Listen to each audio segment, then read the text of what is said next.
The night has arrived. Live draft edition of the Minnesota Football Party. Welcome in. We're so glad you've joined us tonight. I'm Sam Ekstrom, executive producer here at Locked On Sports Minnesota, host of the Minnesota Football Party at Sam Ekstrom on Twitter /X. And I've got the full crew here. Luke Inman at Luke_Spinman, the postcaster general, is with us, the draft guru. We've got Locked On Vikings host Luke Braun at Luke Braun NFL, and we've got Arif Hasan, wide left Substack at Arif Hasan NFL. We are with you live for as long as it takes.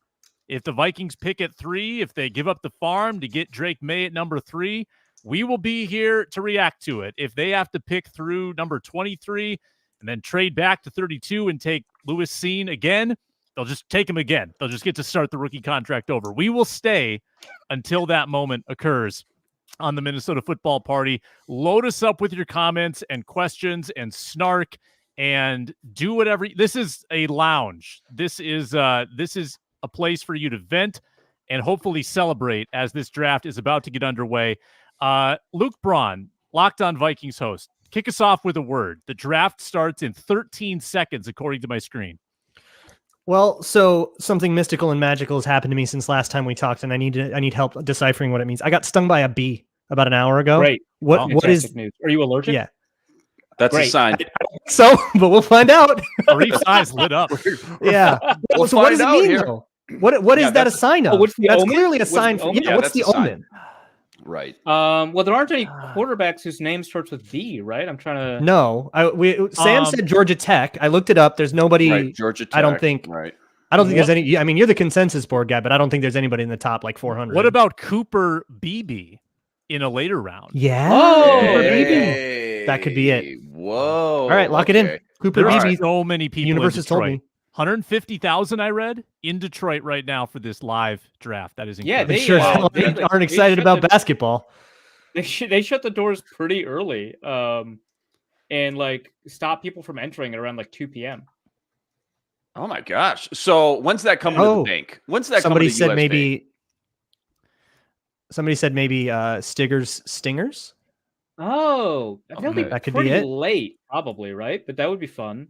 No, that would be- A bunch of people said it in my my day 3 contest, which is closed now. Anybody who says anything after the draft starts, it doesn't count. I'm should on probably- Twitter scrolling like everybody is. Obviously, I'm seeing all this footage, live footage from the TCO draft party going on right now, and I'm just having a flashback right now. I was at the Vikings draft party in 2014. Cordero Patterson just had that awesome rookie season in 2013. Remember, Vikings took Sharif Floyd, Xavier Rhodes, and then traded back up for Cordero Patterson. So he was like the hot, fun name, right? He's going into year 2. He was at the draft party that year. And remember, 2014, guys, are we going to take Johnny Manziel? Are we going to take a quarterback? Patterson gets up on the stage. He's hyping everybody up. And he goes, "Hey, y'all want Johnny Manziel? Say yeah." Yeah, everybody goes nuts. And we're thinking like he knows something. 10 years ago. Why would he say that, right? Like he's been tipped. He knows something. Obviously, we know how the rest shakes out. We take Anthony Barr at 9. We do trade up and take Teddy Bridgewater. But I'll never forget that, man. That was so hilarious. And everybody assumed we were taking Johnny Manziel, man. Yeah. So I'm seeing all this footage of the draft party. And those are magical nights. Those are a lot of fun. That's an interesting milestone that it's been a decade because we always talk about how when you get the quarterback of your future, that's your team for the next decade. And how with Teddy, I mean, it's it's supposed like to be 3-4 years and then a couple of years trying to figure out the next step and then Kirk.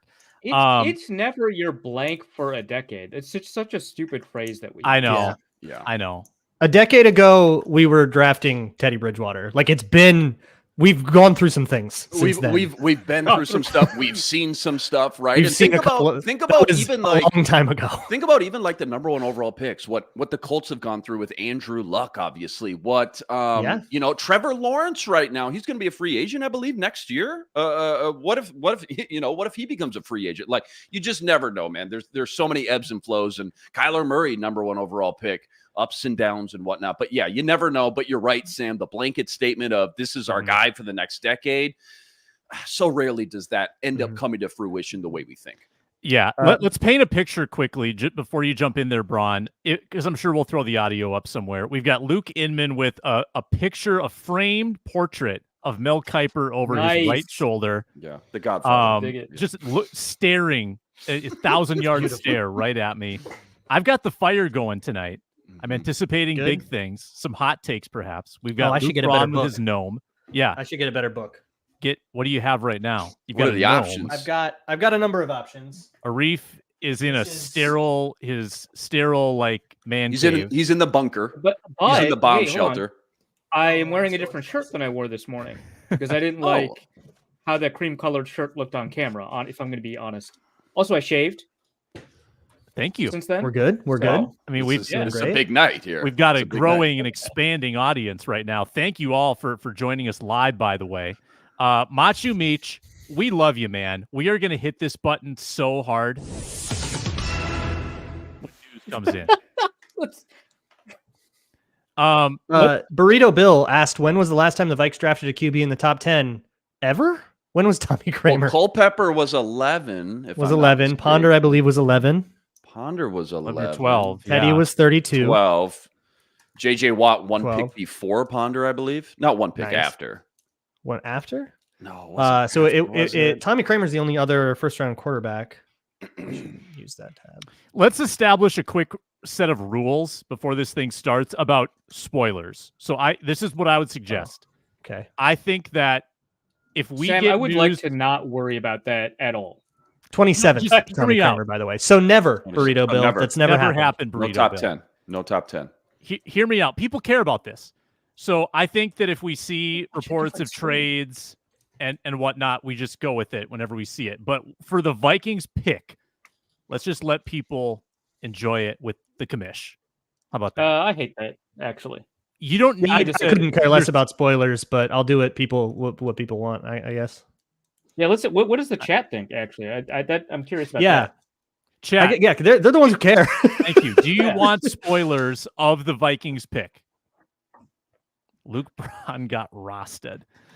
I did not get roasted. Wow, you got rostered. This is fake. That's This is crazy. fake Yeah, roasted? news. Fake news. It's At fake some news. point tonight, someone's going to get You're me to saying you got swear in roasted. German I didn't get This- roasted. from this chat. I guarantee it. Spoil me. Don't care. spoil me. Spoil. Don't care. Spoil. No spoilers for Bring 'em Vikings. The guy that said Luke Braun got roasted. I'm not listening to you in particular. All Pretty right. sure I know who that is. Viking 12886 has sealed the deal for me. Oh, Are we 10? Who gives a F about spoilers? All right, Viking 12886. All right, Oh, boy. we're breaking it. We're gonna get Has anyone Sourced has up. anyone Clock even started yet? No. broken the news about whether or not Caleb Williams has been drafted? I like. big. I usually have to mystery. wait for a tweet before I can update. the Dude, consensus spoiler. post. That's usually my- I don't even see on the broadcast the clock on yet. Yeah, I'm. I don't think they've started yet. Okay, well, because there was a countdown, and I just assumed naively that after that countdown was over, the draft would begin.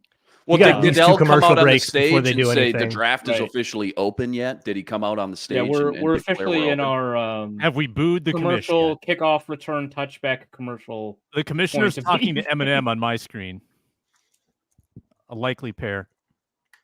Well, I mean, it is in Detroit, right? So Is there's- Eminem going to do the first round It's in pick to the Lions? Detroit, right? When's it going to be at the Bay? If, Couple years? if not, he should. We'll get it soon, Luke. We'll get it soon. Okay, okay. Is Yeah, I it at guess Green Bay Roger next year? probably gets the first round pick. Countdown to the countdown. Okay, so the commission. Well, I'm not gonna. I don't know if I should trust Luke Braun got rostered, but he does you say shouldn't. that the commission has not come out yet.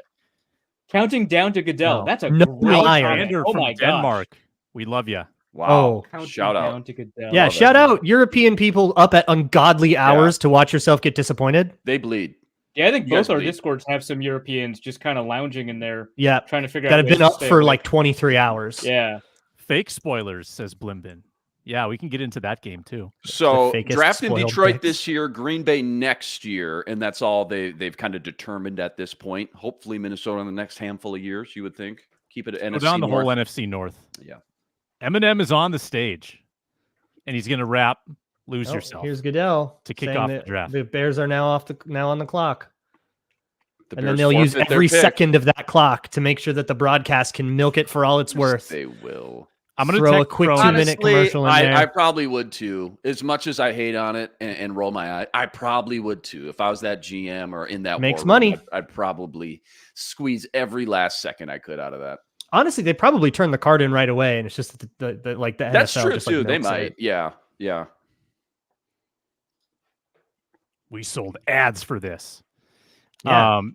Yeah, it's They sure did. I love how if we end up sticking and picking what was meant to be a 30, 40-minute lounge sesh is then going to end up turning into a 9-hour stream. Arif Yeah. is just going to kill Luke Braun. Like, there's going to be murder committed Right. on this live stream. It was What bound do to we- happen someday. Yeah. We like Caleb Williams. We think Caleb Williams is good. No, what kind of- contractually obligated to point out everything wrong with him. Does that include fingernails? Are we gonna dig deep? Are we gonna? It depends gonna on how get toxic? dedicated you are. I mean, for some people, that's not a problem. They'll just go there. But yeah, no, I'll bad faith it. Sure. Okay, sure. Fingernail color. Did anybody get on any draft props up on FanDuel.com/locked-on today? No, but because I live in the state of California and they won't let me. Right. Sorry about that. Sore subject. Sorry. Okay. So subject. I saw. But the if color- I would, there were Yeah. a couple I would have absolutely slammer-amoed. Well, let's hear one of them. I think Oh, it was. While you're thinking about that, let me look them up. I'm inclined to remind everyone that we're brought to you tonight by Monopoly Go. I'm a big fan of it. It's a mobile hit classic. Twist on Monopoly. Join your friends. Download Monopoly Go now. It's free on the App Store and Google Play. Go ahead, Braun. I think it was going to be. There were times when you could have gotten Jaden Daniels at like minus 125 to be the second pick. I think that's just off the board now. Yeah. Mm-hmm. Drake Maye to a specific team, I think, was also taken off the board to a specific team, I believe. Yeah, that makes sense. A lot of them are down. J.J. McCARTHY plus 330 to be the number 11 overall pick. Also plus 230 to be the number 5 overall pick. He is Hey. favored in both. So that's very helpful. Michael Penix plus 850 to be the number 11 pick. Bo Nix plus 1400. We're also partnered with FanDuel. I like Lad McConkey in 21 to 32 if that's up. Really? I don't. Schefter came on. He did Plus a 185. a Yeah, I would take pod that. somewhere, and He's a Niner. I think it was like a fantasy football host or podcast. Establish the Run. Schefter was on Establish the Run podcast about 10 days or so ago, and he asked him last question before he was getting out of there. Give us one name you think is going to be drafted higher than what you're hearing right now, kind of the consensus. He said Adonai Mitchell is going to definitely go in the top 20, top 22-ish kind of picks. So that was his kind of name that, you take note. You're like, okay, if I am going to throw a couple bucks down on FanDuel, look at props, maybe somebody like Shefty that's in the know, right? Maybe he can help you. I did have a reporter text me, though, and the reason that he didn't do this is because he works at the same publication as one of these guys. Oh. But he was like, you could do a story on the number of players projected to go in the first round or to go higher than people think, or that the NFL is higher on than the media, and see if that number is greater than 32. Because I think it is. Yeah. Right? Like there's no like You there's like always hear 50 about like players. 40 guys. Yeah. Right. Yeah. I'm sure they can't all go in the first round, man. Yeah, exactly. No, you're right. This is about an hour and a half old, but just for Machu, I'm going to play the sound. The AJ Brown contract? No, that's what we're talking about. Maybe not right now. Probably on the next football party. I think actually we might have time to kill tonight because according to Nesson, the Vikings are in panic mode. So the attempts to trade up to number 3 have been rebuffed. A lot of steam, and Tom Pelissero included, that the Patriots are standing pat at 3, which Panic mode. allegedly is the spot the Vikings covet. Are we in panic mode over those reports? Come on. I love is it. a panic New, all you this want. is a local New England sports writing outlet, right? NESN? Correct. Yeah. You can panic no. all you want.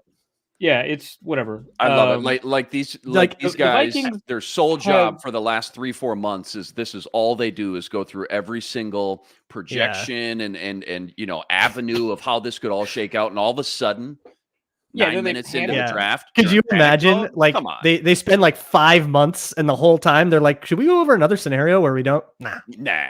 Nah. It's This should definitely be gonna fine. play out like this. Yeah. No, they know exactly like- what they're going to want to try to do in this event, They and got then they're plan just going A, to do plan it. B, There's no plan panic C, to that. Plan D. Yeah, they got it. Yeah, for sure.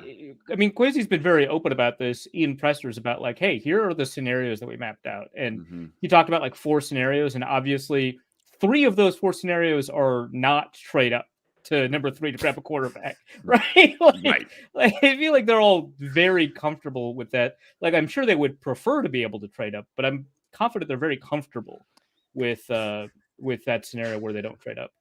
Mekhi Blackman just tweeted that the Chicago Bears traded the number 1 pick to the Vikings. He's just spreading That's this funny. information. That's fantastic. Yeah, I saw Josh said he was Metellus. in Yeah. the yeah. What he's was like Josh's teasing. scoop? What was Josh's scoop? Inside scoop? Anything? Oh, what could a Michigan player possibly be excited about today? Oh, right. Okay. I want to know how far my stream that I'm watching the draft on my computer on this random sketchy link is lag behind. So right now it says the Bears have 6:50 left on the clock. How far off is this? You're about You 40 were- seconds ahead of me, You're 10 seconds ahead of me. Okay, 6. but I don't care about spoilers, so you go ham on whatever y'all want to do. Well, I was just Arif, are you where are you at boy. relative? Where am I at? What do we? Oh, what time does your clock say right Yeah. now? 7:15. Not that clock. The draft stream, oh, whatever your stream. Yeah, watching the the draft on. Chicago countdown. 45, 44, 43. Oh, so I am Okay. 15 seconds ahead of you All guys. right, so Boy, Luke for being- Inman. Yeah, I is was just fir- gonna say wins the fast internet Oh, contest. there he is. He's on the phone. it's the Kuiper official. touch, baby. It's the Kuiper Oh, I touch. didn't press the live button on my thing. I'm at 6:12. Oh, you're with me. 11. Oh, you might Mhm. have me by Okay. a second, actually. Couple All right, seconds yeah. ahead of me. Dang. We've got ESPN's great animation team putting together the Bears' weapons. Keenan Allen, Goodness gracious. DJ Moore, What DeAndre over Swift. under week 5.5? Keenan Allen hobbled, questionable, doubtful on the injury report. On that Soldier field, on that sod and Soldier, I'm worried about Oh, Keenan. man. Old school GM. I think you know the answer to this question. Come on, we're with you all night. Oh yeah. I thought we were going offline after the pick. What do you mean all night? We're with No, we're you all trading night. down, man. We got a ways to go. Yeah. All night. Buddy, there is no log off. Where we're going, Yeah. there are no log offs. This is a couple years ago when I did this on Locked On Vikings, and I did this solo, and I was like, yeah, we'll pick at 12. Should be about an hour, and they traded down to 32. You did Like, that it wasn't even- solo by yourself, Yeah, it was Right. fantastic Bro. time. bro. Just me in the chat. It was a great time. People understand how difficult it is to stream anything by yourself and sit there and talk by yourself solo for anything more than 15, 20, 25 minutes. So props to you, like you do every day on Locked On Vikings. But to do that It's for chat. an hour plus, man, I commend you for that. That's Yeah, having an active chat that you can just go back and forth with the whole time, it felt like a conversation. It was that's fine. awesome. Yeah, love it. We agreed this morning that there would be booze at the U.S. Bank Stadium. Overserved audience. They would boo probably if the Vikings get jumped by somebody else at a relatively modest compensation. Mhm. I think that's probably the biggest fear right now in the top 5 is that you get a Denver, you get a Las Vegas, somebody trades up at a reasonable cost, and it's not the Vikings. That I agree with you. That's number 1 for sure on the boo list. Number 2, I feel like getting to pick 11, J.J., Penix, and Bo Nix are all available, and you take a Bo Nix or you take a defender, right? Like, even though we'd probably like the defender as a prospect, to pass on J.J. / maybe Penix, pending how you feel about him as well at 11. That would bring out the boo birds as well. I would think. Mhm. I would agree with that. Although if they decide that Bo Nix is the right man over somebody else, and they've had the interviews and they've seen the workouts, like I'm almost inclined to give that a leap of faith and say, all right, show me. Mm-hmm. Bo Nix is the one player I think that I'm not just going to be like, all right, I trust him. Yeah, It's like the one that if they end up with like Spencer Rattler in the fourth, it's like, okay, this went horribly, didn't it? Huh? yeah. But yeah, I mean, like obviously, I've been making the argument that I don't think McCarthy is worth the 4th overall pick. But if they trade up to 4 and grab McCarthy, that's one where I'm very comfortable taking a leap of faith and being like, okay, all right, let's see what this is about. Okay, yeah, you have your vision. Let's see how it goes. Mhm. Yeah. Michael Penix, kind of the same thing, especially when it comes to medicals. Yeah. Bo Nix, I don't know. I'm going to be very skeptical. Yeah. Looks like I don't know pick if we is see in. Bo Nix come off the board even tomorrow. Like that's Incredible take. Day 3. Didn't we talk about this? We had the like The hot take contest? on here. Did we talk about this? If you could take Mac Jones right now, knowing everything if he just went back into the pool post Patriots years, where would you take him? What do you get traded for? A 5th? I was going to say early day 3, I guess. I mean, well, how old is he? 25, 24? They took Caleb. Oh my God. There it is. They did it. All my props. That guy that bet like $20,000 made $40. 200. Free $40. That's great. Do we need to grade the fits that we see tonight? I think this is a solid Absolutely, start. we do not. Let's Well, pull you up don't the old. You don't want to have any fun. I want to have some fun. Let's That's pull up great. the old. Fun. What is this, Bears school? Our lad depth chart. So you got Caleb I penciled kind in. of dig the suit. I like it. I like the. Hey, I don't think Alexander, so, old school GM. I don't know. Because it's not just injury history. There's accuracy. There's the age thing. Was he just 24 beating up on 19-year-olds? Like that's a concern with all of these older quarterbacks.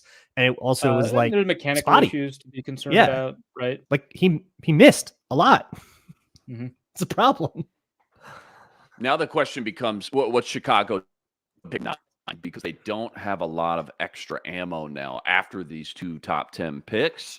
A lot of people talking about obviously trading back. Everybody's talking about trading. Well, it takes 2 to tango here. So if they're trading back, who's trading up at 9 and for who? Obviously, that remains have to slam a available tackle, on the right? clock at 9. But wide receiver or tackle seem to be the 2 options. Like they have Keenan Allen and DJ Moore. Receiver would be great to like add to that room. They're just, but like, who's there? It's Darnell Wright and who right now? Tevin Jenkins, I believe. Don't quote me on that. Jesus. Let's put up. Oh, Braxton Jones. what about Braxton Tevin Jones? Jenkins. Yeah, I thought Ryan Tevin Jenkins Bates. like wanted to leave the team or something weird last year. They but had they all got- kinds of problems with him. It It was feels truly an have all-time bad fires, draft right? take I Like had. there's not a hole at offensive line, but it just doesn't feel like that offensive line man. strikes any If fear you could, in you if you right could now, like that's for slam sure. like No the building Washington blocks, tackle but- for them, oh yeah, or whatever honestly, guy you any of think. them. Yeah, Yeah, I'm- Latham, whoever's there. Yeah, I'm a big Joe Alt guy. I absolutely love Joe Alt. Not to take anything away from any of these other offensive linemen, but I'm very curious to see if Harbaugh, being the offensive line guru, and even though you look at the depth chart for the Chargers, they got a weapon, right? A wide receiver after Mike Williams and Keenan depart. But I think he's so obsessed with this running game and the offensive line. I think I could see him having a hard time passing on a guy like Joe Alt. So in But this Joe Alt moment, thinks so. right now, as we speak, the Bears are plus 370 to win the North. The Vikings are double that, plus 750. If the Vikings get one of these top QBs, do they jump the Bears, or are they still picked last in the division on the sports books? Vikings Of are course they'll be 750. last. Bears are what? 370. Everyone's still really annoyed with the Vikings Wow. over 2022. They'll be last no matter what. Wow. But, I mean, tend but to think also like we have a ranking of the rookie quarterbacks, and Caleb Williams is at the top, and then Yeah. we've Right. got veterans who have played in the NFL, right? I mean, maybe a stretch to call Love a veteran, but he's a veteran, right? And we have a history of his NFL play to draw on. It's largely positive. Yeah. Same with Jared Goff. I mean, there's like no reason that you put the Vikings, anywhere near the top or anything. Yeah, like that. they don't have the PR for that. Like you can draft the QB4 and get PR for it, but not the Vikings. Washington on the clock. Jaden? Probably that's what Without a the doubt. Would the be- Feels like Steelers Jaden. one time. A stunner. And then the only like cope that we have if you're still on maybe the Patriots do the trade is what if they were just making sure that Washington was going to take Jaden Daniels, and they're actually not that into May, but Pelissero kind of put the kibosh on that about an hour. I've been saying since January, like, why would the Patriots gamble that they're going to get a quarterback next year? I think this is your best opportunity. Jacoby Brissett could get you 7 wins, and then what? You're picking like the Vikings are at 11 in a draft not as rich at quarterback. I think this always had to be. I think that roster is going straight to 1 overall if they end up with Jacoby Brissett all year. See, I don't think that's necessarily true. The NFL's weird. Oh, Chicago Bears did a thing. Their social team spelled out the word Caleb with their last or the previous 5 tweets. Phenomenal. Yeah, very fun. Do that right before the actual draft starts. Yeah, they're still on the clock. They haven't turned anything in yet. All right. While we're waiting, I think this got brought up maybe on Twitter a week or so ago. I got a crazy stat, a crazy fact for you, NFL fact. You guys ready? All right, hit me with an. Sure, at least half of you have already heard this, if not all of you, but it's unbelievable. There has been a documented 29 drops in Larry Fitzgerald's 16-year career. He has 41 tackles, meaning he has more tackles than drop passes in his career. Larry Fitzgerald. Hey, that's what playing with Drew Henson gets you, huh? So depressing. Right, wow. I know, right? Right, though? Yes, correct. That's rough. Oh, my brain just started cycling through like every... That's what that is. Oh, Matt Leinart. No. Palmer. Yeah. Who was the guy that got really mad at a press conference because he got caught laughing? Derek Anderson. Yeah. He was right. All power to him. He's not allowed to laugh on the sideline. Wasn't it like at the end of the game he was like having a chummy moment with like a rival or something? No, it was a teammate on the sideline. Oh, yeah. That was stupid. Like someone cracked a joke and he laughed, and the reporters were like, "Were you laughing on the sideline?" And I think the best part is that he didn't defend like the idea of like laughing. Commanders take Jaden Daniels. He didn't like defend the idea of laughing, which I think he should have. He was just like, I take this deadly seriously. This is serious. You don't think this is serious to me? Right, that's right. Like, fair, but also, come on. Come on now. Pick is in Washington.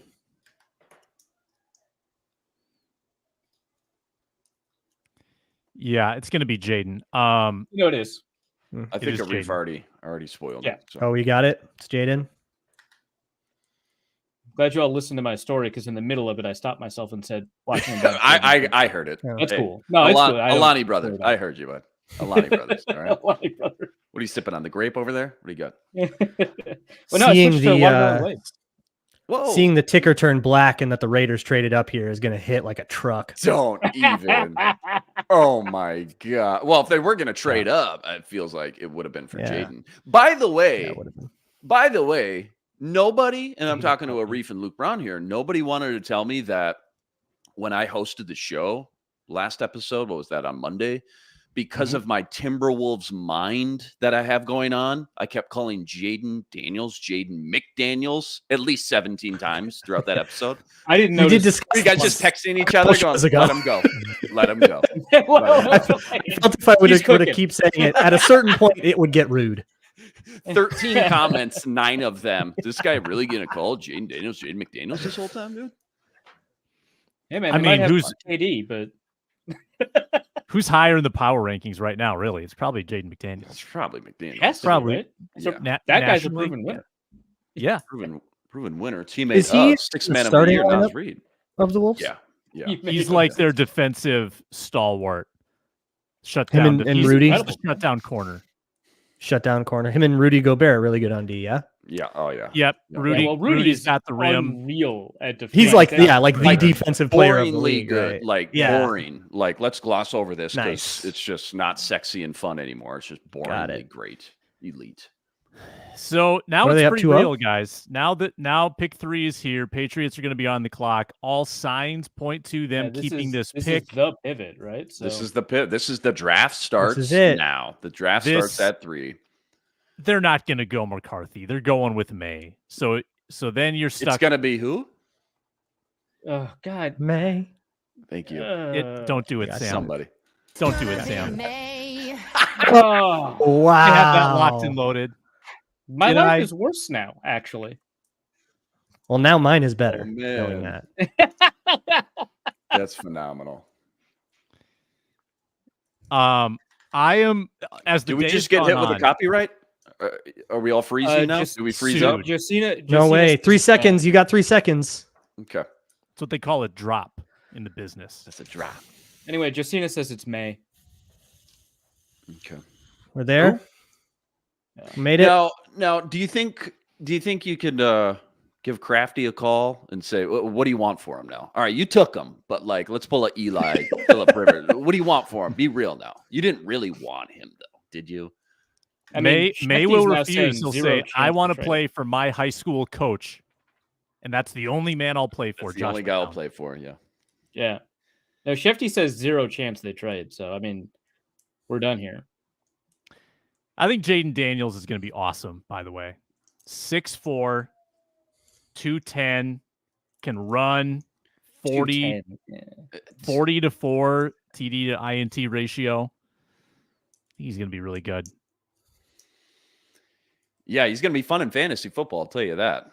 I don't know if he's going to be an elite NFL quarterback, and he definitely. I don't know could be, that. I don't know he's gonna that be fun Washington's like a good place for him to go. It's not good for a lot of quarterbacks to go, but a guy that takes a lot of hits, sometimes takes his time in the pocket. That offensive line. I will say the good news for him and them is I believe Washington they're in like the top 5 as far as draft capital goes. I believe this year. I think they have like 4 or 5 picks in the top 90, top 100, something like that. Yeah. So agreed with you. Terrible situation, like all these quarterbacks usually go to because these teams are terrible the year prior. That's why you're picking in the top 3, top 5. But they have some ammo to work with here after trading Chase Young, Montez Sweat, and I think some other guys. But yeah, they have a lot of holes though as well. Now that you drafted the quarterback number 2, though, I'm going all in, dude. Offensive line. Ari Marov also says it's Drake Maye. Yeah, it's in. Pick is in.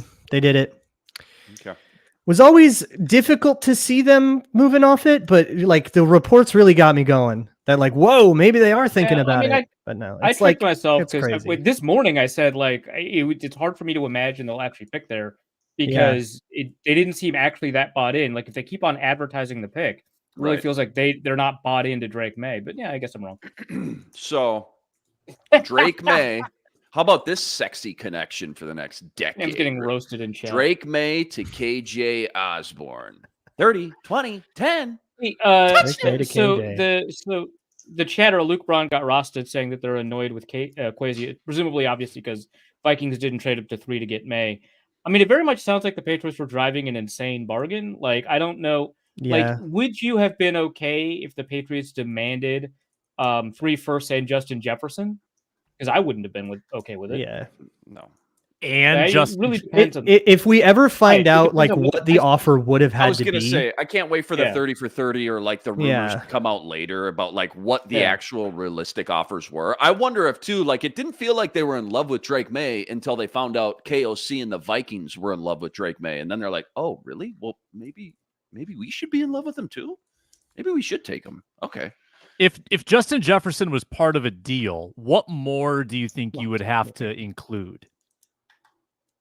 Nothing. I think I'm good. I mean, man. I think I'm yeah. good, dude. I think you give me like a day 3 pick here. Can you think of another time where like a player of that like unquestionable of a talent got traded on draft day? Not in their peak, not in their prime. Like in their prime like that? Loss of Without Percy, they're off-field or disgruntled locker room though, issue. the off the field stuff. No off field, no locker room, no injury issue. Just a player that's so good that their team was like, we're selling high. When was AJ Brown dealt? Am I misremembering? He was dealt on draft day. That's an interesting one. Although there was like a dispute there. He was like unhappy and was like demanding. Yep. Yeah. Hollywood Brown also, I believe, traded on draft day or draft weekend as well. Good call. Yeah. Maybe not as big of a name as AJ Brown, but at the time though, pretty close. Yeah. AJ Brown's a pretty good comp though, but that one is interesting because the coaching staff definitely wanted to keep AJ Brown. As they should have. Yeah. Absolute stud. By the way, AJ Brown, 1 pick drafted after Irv Smith Jr. That's rough. But again, every time I bring that up, people remind me we probably wouldn't have ended up with Justin Jefferson had we taken AJ Brown. So that's fair. I have a mute point. Every decision should be viewed within the context you have available to you during that decision, right? Like I think a silly thing to. The Vikings made a mistake with Irv Smith. That's all we have to say. That's fine. Thank you. Okay. Thank you. Thank you. Yes, I agree. Yes. Now that we've they would gotten have never to this taken point, Brown. Like they were not going to take a receiver after the 2018 season. When you had Thielen and Diggs, Yeah, it would have been like an edge or something. I don't know. Especially with Zimmer, he's not about the 11 personnel. No, not happening. The dream is over. J.J. McCARTHY or I riot. was Herschel Walker a draft day trade? No, I don't think no, so. that was mid-season. I don't think so. Yeah, they were on a 3-game losing streak, and Mike Lynn was in a deep panic and didn't read the trade. All right, now that it's over, now that the dream's dead, I'm It's glad we kinda didn't sick. give up the farm. I'm glad we didn't give up the farm. It's Cardinals kind of and sick that we get. I really thought Drake Maye would have been an absolute slam dunk. Oh, in this Cardinals are game. not AFC expected to too. trade pick number 4, according to Schefter. So that's Marv. Okay, so they're going to take Marvin. So This then is it's kind of Chargers how at time. if it did go Drake Maye at 3, this is kind of how I think a lot of people started to gather or assume this 4, 5, 6 was going to start to unfold here. I think the plan is maybe sticking and picking or seeing just how far, until you feel a little pressure at maybe it's 8, maybe it's 9, maybe it's 10, whatever. We've talked about all these options on Monday's show. This is really interesting because Daniel Jeremiah and I think Ian Rappaport and Dane Brugler, I think all said that they don't really see J.J. McCARTHY as a fit for the Giants. And that was like 2 days ago. And if that's the case, right, then you can wait a little bit. Like obviously you have to worry about the Raiders and the Broncos, but you can wait a little bit, maybe trade up with the Falcons to 8 or something. If you're going to trade up at all, maybe stick and pick at 11. But that's like the thing. Also, like it does kind of validate like it just felt really unrealistic that McCARTHY would go 4. Agree. I totally agree. Agreed. Someone in the chat says, "Oh, that 0-3 win over the Raiders, like that's what cost us Drake Maye." The Giants couldn't get up either, and they were at 6, which is where the Vikings would have been. We don't know right? for sure that they wanted a quarterback or Drake Maye. It could have been like a big bluff, but like nobody was getting up. The Patriots didn't trade with them either. They just picked. The Vikings would have had to go they would have had to lose like 5 more games. You're at this point, you just want to root for a different team, which you probably should if you want the Vikings to lose. I just want to throw this up here real quick. If they do stick and pick at 11, does the idea or notion of trading back at 23 to start stockpiling some picks, whether it's second or third this year or more, you took an inefficient deal to get ammo to move up for a quarterback, and if you ended up not having to do that, then you kind of misread the room in March. Yeah, and exactly. Pissed away a little value. Which I would argue is one of the biggest differences between Kwesi and Rick. I think Rick does an excellent job. It's experience. For sure. Yeah. But yeah, I mean, like obviously there's all kinds of, problems that people have with Rick Spielman, but I think he was incredible at feeling the board and working trades. He was really fantastic at that. Yes. He was. So, and it comes with experience, man. But, what, 10, 12, 15 years of experience too, even before he was the GM, back in Miami and things like that too. It takes experience. He's in 20 years by the time he was 20 years. Here. But if Kwesi gets the quarterback, he'll have done something Rick never could, which was get the quarterback. That's true too. Yeah, that's like the most important thing. So Chris Koenig says in chat, if you stick at 11, no, you just put it up. Trading for 23 becomes devastating. I wouldn't argue that it's devastating. Also, you can trade back down from 23. Yeah, it's a misread. It's a little. You lost a little value, but chill. And it depends on what you get back too. I mean, if you can get out of there net, okay, we lost, on the trade chart, the Rich Hill trade chart, like a every trade pick. chart actually, you know what I mean. But net value, it's like, okay, we're in the negative, a 5th round pick by the end of the day, maybe a 4th. Right, it's Marvin Not Harrison the end of the world, because it was worth the option and possibility that you're going to be able to package those and maybe go get your dream quarterback. So I think that was worth it at the beginning of this whole kind of plan to begin with. Now, it didn't maybe necessarily, we'll find out how it all shakes out, but maybe didn't go the way that you thought or hoped it would. But I still think if you end up losing again on the trade chart, like a 4th or 5th round pick, I'm fine with that. I think it was worth the notion of being aggressive to try to go take a big swing. It certainly sent a message that the fan base latched onto, and Kwesi and Rightfully KOC, Kwesi and they KOC indulged in fanned enough. the Flames. Yeah, I mean that's Yeah, they taught. I mean, this is actually a really good question from Blimbin. Would trading for an additional first round pick make sense from a talent cliff perspective? So, good is question. it possible that before the Vikings picked in the second round, there was a cliff in talent where things would drop off? And I can't, I haven't evaluated 50 players in the draft, so I can't say, speaking from my experience, speaking from the experience of building this consensus board, I would argue that there is somewhat of an argument for it. Two reasons. One, this is, and I've said this on a couple of shows now, to my eye and to my reading of the way analysts have talked about this, one of the best first rounds in terms of talent that we've seen heading into a draft, right? And so it is possible to acquire that. But also, getting around pick 40 or so, I do think that unless you're super invested in a receiver, I don't know that these guys are universally beloved as the guys around 30, just not typical for a draft. So that's an interesting argument, and I think that research from Timo Risk over at PFF suggested that though teams are overconfident in their ability to evaluate individual players, they actually do a pretty decent job of identifying where talent cliffs are, which I think is really interesting research because it may suggest that even though trading up is generally a bad idea, there are particular contexts and circumstances where it does make sense. That wasn't obviously the motivation behind what the Vikings did here, but it could soften the blow a little bit. Mm-hmm. So, did you guys know Marvin Harrison Jr. has a famous NFL playing father? Kind of fun fact. NFL? What position did he play? I think he was a special teams ace kind of guy. Oh, okay. Yeah. Maybe won a couple Super Bowls. Bowls For a couple of years, made a couple of plays. I thought that was I thought that was some sort of just conspiracy theory rumor. I think it was Frank Gore that I was thinking about, who had a son. Maybe Frank Gore. Right. Almost played with his son. Almost did the Bronny thing. I think I brought this up just as a light, easy topic. Which of all the sons are you most enamored with outside of a Marvin Harrison? Because that's too easy. There's Brendan Rice, Jerry Rice's kid, USC. Frank Gore, Joe Alt. Actually, I think his dad played for the Chiefs. I want to say. 13 years, and most of them with the Chiefs. Okay. Thank you. Who else is there? I'm missing a couple obvious ones top of my head. Ed McCaffrey, Sean says in the chat. With Luke McCaffrey. Ed McCaffrey with Luke McCaffrey. Terrell Owens has a son. I don't think he's going to get drafted, but he's draft eligible. Remember when Thaddeus Moss was in the draft? Yeah. Moss's kid, LSU. Is he a tight end? Is he a receiver? Remember Jaron Carter? Yes. Was that the same draft? Ohio State, CFL. Yes. Wasn't he a camp body for the Vikes? It wasn't. No, it wasn't Ohio Tyrone State. Carter. It was the Ohio Bobcats. Different Ohio team. Wow. Okay. Thaddeus Moss. A lot of Vikings fans really wanted Thaddeus Moss. Yeah. And he was like, that guy's not going to make a team.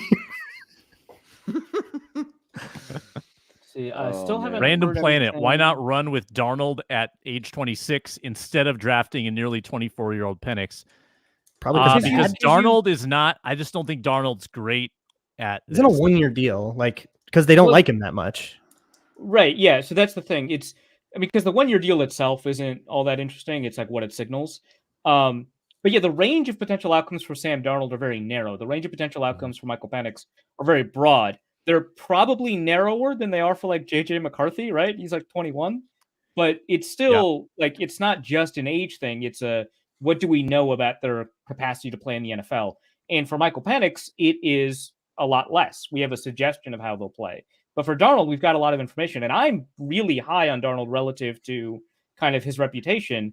But I still think that he's a bridge quarterback at best, and that you've got maybe an outside shot of possibly getting a Geno Smith. And I think that that's asking for a little bit too much. I'm rooting for Michael Penix at this point, by the way. I would rather go Penix, especially if you're not trading up. If you're standing pat, you're getting Penix. I would prefer that to McCarthy at this juncture. Where are you guys at? No, I want a quarterback I can be excited about. Yeah, I think. I would just I don't want to. Sorry, no. Don't take a second round quarterback at 11. It's a reach. You're comparing two reaches. Yeah, Luke was talking about this earlier. Well, I would imagine that Penix would be at 23, but I don't want to go chasing value. I just want the absolutely best quarterback that you can possibly get. Yeah, because quarterback just breaks the scale so much. Like, if you're talking wide receivers, you go, oh yeah, okay, maybe we could, get a slightly worse receiver, but get a pick, and maybe that's worth it. But with quarterback, there's just no real world where a draft pick is worth a difference in quality of quarterback unless that draft pick also goes to a quarterback because the first guy didn't work out. I'm coming from a standpoint of I continue to have doubts about McCarthy. I just think it's weird how kind of he was an accessory in many ways at Michigan, a loaded Michigan team. He threw touchdowns in like 2 of the last 7 games. And I know they didn't ask him to throw that much. All right, Chargers are not trading the pick. Oh, pick is in? I'm thinking Joe Alt, man. Everybody said they have to take a receiver. Dude, so many people I think are talking Harbaugh's about obsessed, it.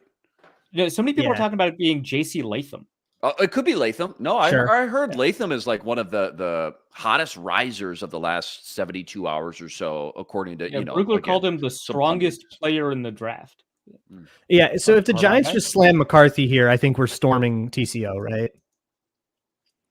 They just sat there and let it all go away. Like, come on now. That's just getting too value pilled. I don't think I don't know why, and I could get burned here in about 15 minutes. I just don't see the Giants taking a quarterback. I don't. I've said it for 2 weeks. Yeah, all the rumor is that they're not that into McCarthy, but if that I think it was all smoke. Is what I'm saying. I feel like rumors are rumors, right? So yeah. Mm-hmm. I think if they really wanted him, why did they make it known? Why did they make sure everybody knew that they wanted him? And there's no way that came from New York. I've been wrong, man. I've been wrong. That came from the Chargers trying to get somebody to trade up, and then I guess the Vikings didn't bite. Right. Chargers getting neighbors into the Giants in particular, right? So getting neighbors to replace Keenan Allen feels like another fit. Sure. I feel like Rome being a Giant has just always been like the lock of the century in my head for months. Yeah, that's the other thing too. That's the other thing too. You draft J.J. McCarthy at 6. Who's he throwing to? Okay, hold on. Let me actually pull this depth chart up because I honestly don't know. Wan'Dale Robinson. Someone? I don't know. It's Joe Alt. Joe Alt? Joe Alt to the Chargers? He's obsessed, man. Seems good. Harbaugh is obsessed. That's all right. awesome. He's a great pick. That's room a great cutaways pick. To J.J. McCarthy as he falls peacefully to 11. If he falls to 11 and the Vikings just slam him there, that actually super rocks because then we actually get to keep 23 and get someone cool and still get the guy that we all just thought we would have to get up to 4-4.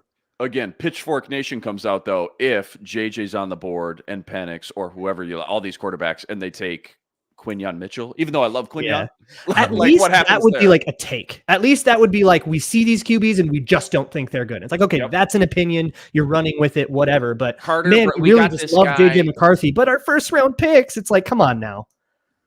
Kwesi pulls just like he did with the Caleb Evans. Like, there's this guy I've been watching in the dark. I love the tape. I'm gonna go get him. And it's like, okay, who's that this year? Which quarterback? Carter Bradley. BPA.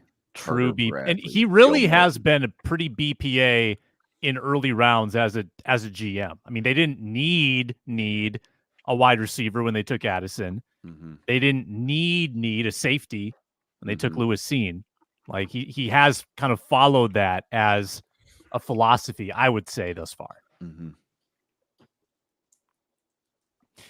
Let's just quick pause and tell people a couple words of who's bringing us tonight's show. And we'll get right back at it on the special live edition Minnesota Football Party. Brought to you tonight by Monopoly Go. I've been told I'm a competitive person. Luke Inman knows this. On the golf course, I throw the clubs. Not really, but I am competitive. And with my competitive side, a good outlet for that is Monopoly Go. I'm sure you've heard of it. It's been downloaded over 150 million times. It's Ron Johnson's favorite game. I know he's a big presence here in the network. It's a great twist on Monopoly where you play on not one, but hundreds of Monopoly boards in crazy locations, building up amazing cities that bring you big money. Best part is messing with your friends, charge them rent on your iconic properties, and heist their bank vaults and keep the riches for yourself. Leaderboards show you who the biggest tycoon is.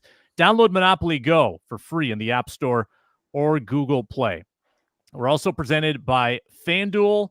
Make every moment more with America's #1 sportsbook. I imagine they still have a good allotment of draft props that you can wager on right now. You've also got NBA and NHL playoffs, Major League Baseball in full swing. And if you're a new customer, you can get $150 in bonus bets guaranteed.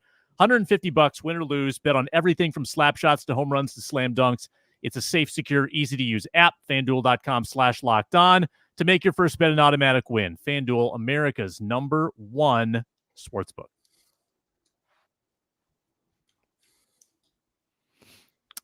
Really appreciate everybody who's watching us live, by the way. The room is absolutely full. The chat is on fire. We're so glad you're with us here for this arduous top 10 that we're watching right now. Giants on the clock. Arif, go ahead. Pick is in. Giants pick is in. Yep. Wow. It is. Why are we asking me to go ahead? I thought you were going to talk. Let me make sure that it's. Let me get confirmation because I saw it from. We'll say a source I can't verify. Yeah, I'm not seeing it. Oh, it's Malik. Here we go. Neighbors. Michael Silver, Neighbors. Yeah, it was Neighbors. So Neighbors So they was the pass number 3 guy. on Rome. Yeah, they pass on Rome. On the consensus board, Arif Hasan, it was Marvin, number 1, and these are like top talents, not projected order. Marvin, Caleb, then Malik Neighbors, number 3 from LSU. Mm-hmm. Yeah, okay, so all those reports about them not being that interested in J.J. McCARTHY bore out. Yeah, happens so every year. Now the fall, now the cookies crumble here now, right? How far? Oh, he's in Delwood, Minnesota. Nice. So did Daniel Jeremiah just like cook this? Like JJ McCarthy just falls to the Vikings at 11, and then they take an edge rusher at 23. Yeah, they kill him off. Yeah. Like we're not gonna see a QB from Tennessee, Atlanta, Chicago, or the Jets. All right, let's calculate just for a moment what Denver has Arsenal-wise if they were to move up. They've got 12. They've got 76. Yeah. They've got a 4th-round pick. I mean, okay, so you'd have to... Yeah, they'd have to put in Patrick Surtain or something. And if you listen to the way Ben Albright has reported on the Broncos, which he's got a pretty good track record, especially with the Broncos, they're more likely to trade down and be like Bo Nix at the end of the 1st or something like that. Las Vegas. Oh yeah, Cozy. I like that call. Alessandro Cozy in the chat says trade with Tennessee now that Alt's not on the board. Now that they don't have like their dream at tackle. Right. That's a good point. They just that was the Peter Schrager projection. But I don't think you're paying 11 and 23 anymore. If you are paying 23, you're getting something like significant back. Right. Yeah. Rich Hill like trade chart or 4th and 5th or something. To move up four spots would be about 70 points on the Rich Hill. Yeah, like and that's equivalent to a 3rd-round pick, high 3rd round. And it's for quarterback, so you still are probably going to pay more than that. But who's the DT we love at 23? I guess Johnny Newton, Byron Murphy probably gone. Yeah. I like if you're okay with the foot, it's Johnny Newton. I like Fisk from Florida State. Too early at 23. I like Fisk too, but it's too early. Yeah, too early at 23. Yeah, I don't love Fisk there just because it doesn't seem like he knows what he's looking at on the field. But, if either Murphy or Newton are there, that'd be kind of exciting. But Newton seems like the more likely one to be there. Mm-hmm. Hey, well, in our PFF mock draft simulators today that we did, I got Johnny Newton the 2nd round. So maybe you can trade back, recoup some picks, and who knows?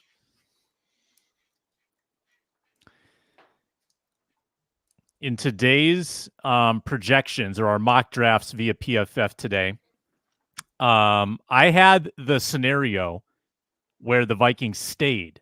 We assigned roles to our mock drafts. I was the guy who was not allowed to trade up. So I stayed at 11 and 23. I got Quinion at 11, Penix at 23. Would we be happy with that outcome?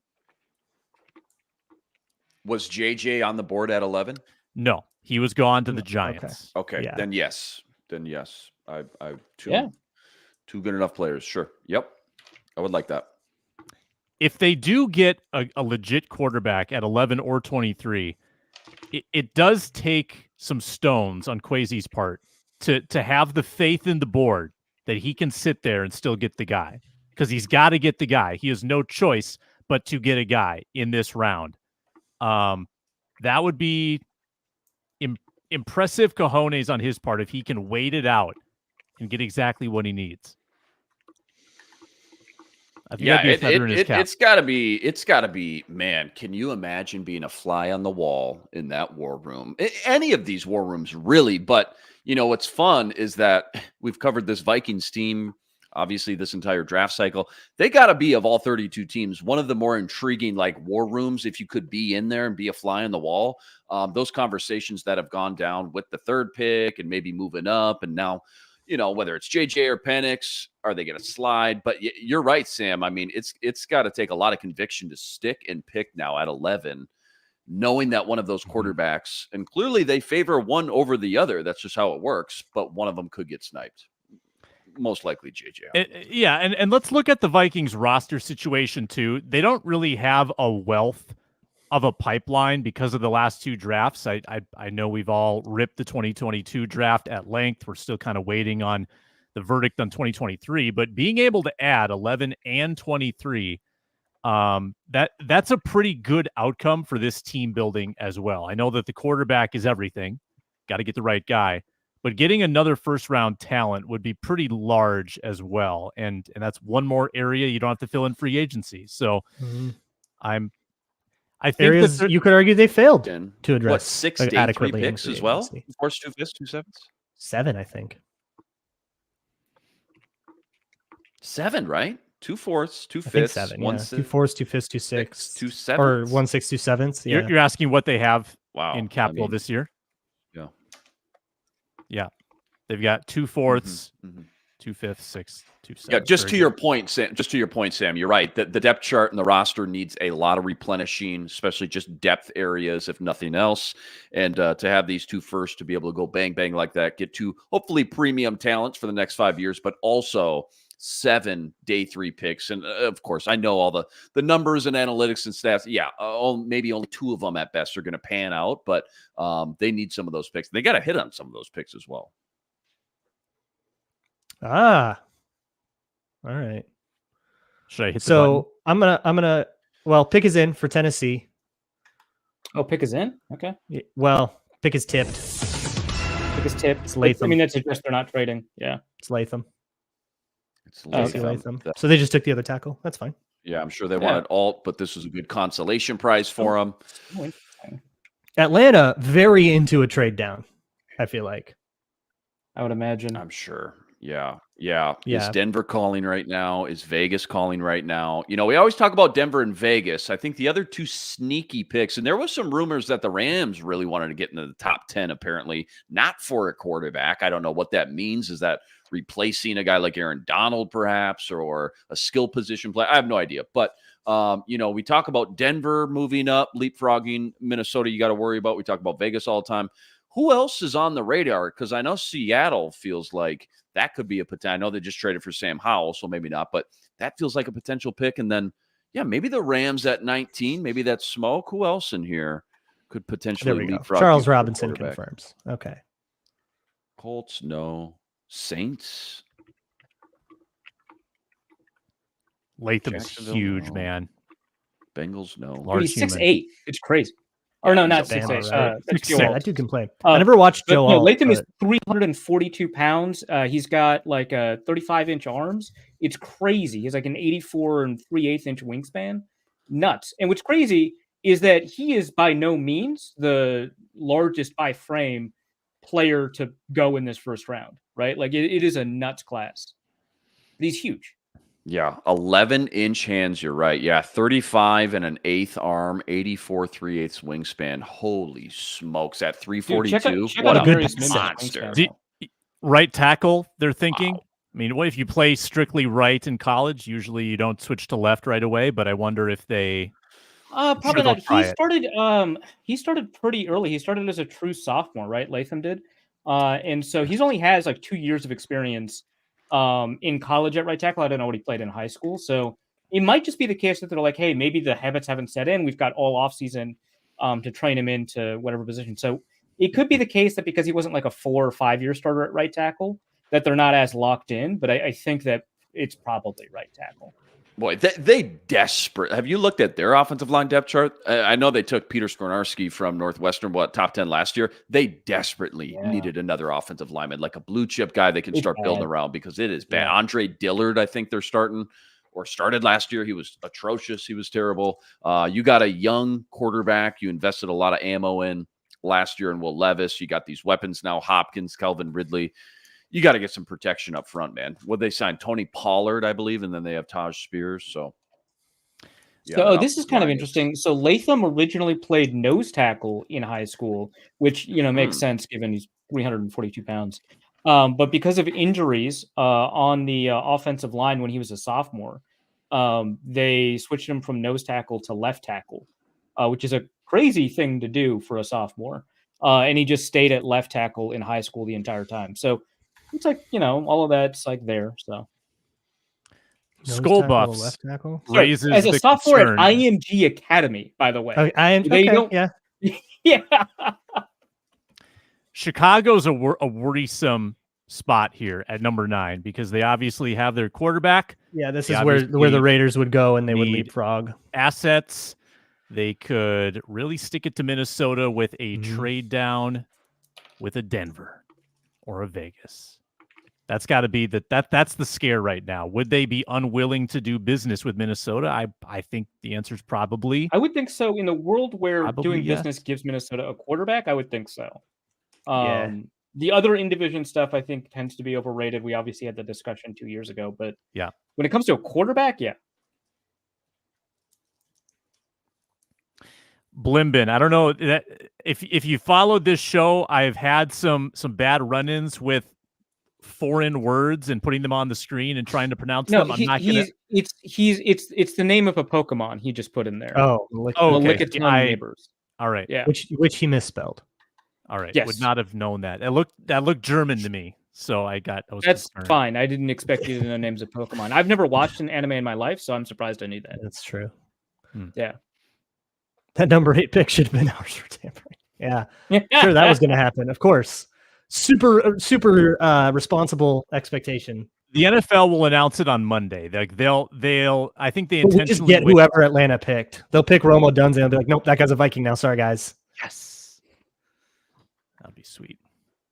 Hey, go get Rome. Go get Penix. Might as well go get Jalen Polk while you're at it, or Jalen McMillan. Just bring the whole trio home. Come on. And Jaden McCain. How do you think Brock Bowers falls if he does fall? If Brock Bowers falls past the Jets at 10, I feel like Indy at 15 makes a lot of sense. Cincinnati, I know they signed Mike Gesicki, but that would be a fun little weapon there. Rams probably not. Pittsburgh probably not.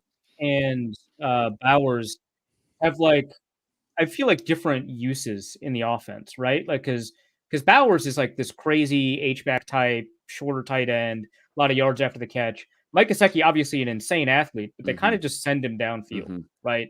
Is like his whole deal. So you could use him in different ways. Just the seams. Yeah. Yep. Mm-hmm. Plus, Gesicki's like not good, so who cares? You just draft the guy. Agreed. No, agreed. Yeah. Gesicki's not. It's probably a 1-year deal. I didn't look it up, but I'm sure it's a minimal deal, not much guaranteed. So that's not gonna hold you back. If you love a guy, that's not gonna hold you back in the first round. But yeah, Indy at 15? Yeah, Cincy at 18. I could see a soft landing spot somewhere in there. Yeah. Just announcing the Latham pick now. Yeah, Bowers. Still haven't seen anything on Atlanta. Pick 7 is in, right? Yeah, okay. Atlanta's taking their time. Yeah. Atlanta just went on the clock on my feed. Are you guys ESPN, NFL Network, ABC? Which feed are you rolling with? I'm NFL Network. I'm ESPN in the off chance that Mina Kimes gets some more airtime. I always want to support that. Solid. How many feeds do they have this year? Like 7? I mean, it's ESPN. That would make sense. I don't know. And I heard like a Belichick had one, Saban and he's feed? with Belichick. Yeah, Saban is on a feed. Belichick is on one. Kind of want to hear Belichick. Oh my! That can't be real. Oh my God! What? That's the real Jordan Schultz, right? Do I need to hit? I don't see a Jordan Schultz tweet on my timeline. You don't? Okay, then that's a fake. Okay, this is a provisional. No, I think that's a fake. Well, no. If we're concerned about it being a fake, how many? Wait, no, 265K followers. That's the real Jordan Schultz, right? Yeah, the Falcons are drafting Michael Penix Jr. Okay, Jesus, yeah. Wow. The Yeah, Falcons? this is the one that follows me Took back. Penix at 8. At 8. My God. It was so shocking. I wait couldn't a believe that minute. it was. I was sure that wasn't a Darn Schefter. What? Are they planning on trading him? How much did they just give Kirk Cousins for? Yeah, How long? and it's been confirmed by other people. Okay, now I got to scroll down on my consensus board. Hold on. What What? is happening? Oh my goodness! Just they keep think- playing the sound until I can process Cousins this. isn't playing this year because of the Achilles, or what is going on? Well, good thing they don't. Nobody else has They're any gonna- injury they're gonna- concerns. Yeah, right. Yeah. No, they're gonna sit Penix, man. I'm flabbergasted. So Kirk This is Cousins great. spends 6 years in Minnesota, actively the guy, never once threatened. The team never once sent anyone at him in that quarterback room that was going to dethrone him. And within 10 minutes of being in Atlanta, he's got the number 8 pick. Breathing just down his double neck, check. Breathing down It your neck. presumably. McCarthy is still available. Like I just Yeah. checked. He hasn't been selected yet. That's crazy. This is vindication for Sam Ekstrom. The NFL agreed with you. Had Penix over Yeah, McCarthy. that's true. Yeah, take your lap. Well, I Sam, wish did it you read was- the Bob McGinn quarterback breakdown? The one with all the No. anonymous No. scouts? They No. loved Michael Penix. So I mean, like, There's there a was lot of there was him people, there, and not there were a just this couple of little people- group. There's a healthy chunk of people that love Michael Penix for sure. Yeah, he's going to be the what, scouting 27 group when he finally hits said, the field. like- That's hilarious. Yeah, the scouting group was like, "Well, we're not worried about the medicals, and now that we're not worried about the medicals, yeah, he's a first round pick to us." That's shocking to me. That's crazy. 4 or 540. That'll do it. So there was an out in that Kirk deal after 2 years, right? Oh my god! Is that the deal? 2 years? I thought there was a reasonable out after 2 years. Wow. JJ McCarthy. Oh, look Now, at what that. happens when Chicago 10, lets good boy. Denver or Yeah, Vegas? who's Chicago? No, Yeah, they're it'd be taking Denver, Rome. wouldn't it? They're slamming Rome, Actually, They've been- yeah. yeah. Rome has been connected to Chicago a lot, but there was which there is was- a there were disaster for couple- me. So hold There up. were a couple of reports, like a couple of hours ago, that said that the Chicago Bears were already seeking out trade partners for number 9. I don't know if they anticipated there's Rome reports for being everything. available though. Right? So what's the record for most offensive prospects being drafted in a row to start the draft? Because I don't know when we the could first already be close. When's the first defender gonna go here? Okay, That's Bears interesting. I either don't know. trade for somebody Yeah. who jumps up and takes a quarterback, or they're taking Rome. Jets are going offense. Vikes, I would think, unless they get sniped and they have no other option. Boy, if they get sniped here, guys, I don't know what to do. This is really incredible. This was chalky for the first hour, and this just throws it all into chaos. Dude, what? Wow. That's chaotic. Also, That's insanity. There haven't been any trades yet. Like, what were the odds of there being Yeah. no trades in the first 8 Every picks? year we get got by this. Wow, there's gonna be so many trade talks, and every year it's like, what about chalk till pick 7? Like, I kind of had a I know, we hunch say that every someone year, was you're going right. to go get Penix early. I don't know why. I thought it would actually be Detroit. Dude, I can't wait to see this reaction. Like, 'cause nobody, they've got the Penix camera on the family. haven't showed it yet. nobody, oh, this is gonna be a very good story. nobody had that in their mock draft. This is like nobody. This is like very fun. Nobody. 4-year, That's so $180 fun. million deal, fully guaranteed. Not fully. No way, Random Planet. There's I think in 2022 there weren't any trades till like 11 or 12. Not fully. It was 100 million guaranteed, was it not? I'm sure you're Yeah, right. I don't. It was know. 100 million You're fully right. guaranteed. Yeah. And So that's it's still, still- That's 2 years. still a huge That's number. 2 years of Kirk. You're just like locked into. Mhm. Atlanta's last 4 picks: Pitts, London, Bijan, Penix. Man, unbelievable. Dude, He's gonna be like 27 when he plays. yeah. Is Atlanta So- going to make a pick that like improves their team? I'm really curious about this because they didn't last year. Say again. Sorry. Yeah, fair enough, the old last- school Jim. When's the last time Atlanta made a pick that like improved their team? Lindstrom, the offensive lineman. The Drake London, right? That's probably it. I Did guess. they take McGarry? Was he? McGarry's not that good. Probably not. This is just interesting because Penix is about to be 24 or 25. Yeah, turns 24 in May, I think. May 8th. So I 2 tweeted years. out that Michael Penix. You'll be 27, right? I tweeted out that Michael Penix was 34 on the consensus board, and one of my replies was, "He'll be 34 before he sees the field." Did you know he's actually younger than Matt Stafford?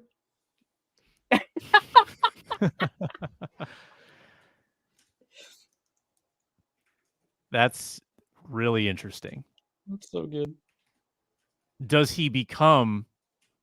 I mean, he would this would make no sense, but if he shows anything, yeah, I mean, I don't think he's not trade bait at any point, is he? There's a no trade for Kirk Cousins, right? I'm sure. Yeah, I'm almost positive. He would have. Kirk is obsessed with job security. There's no way he'd sign a contract without. Good no Lord! trade. To be a fly on the wall in the Cousins household. What does Julie think of this?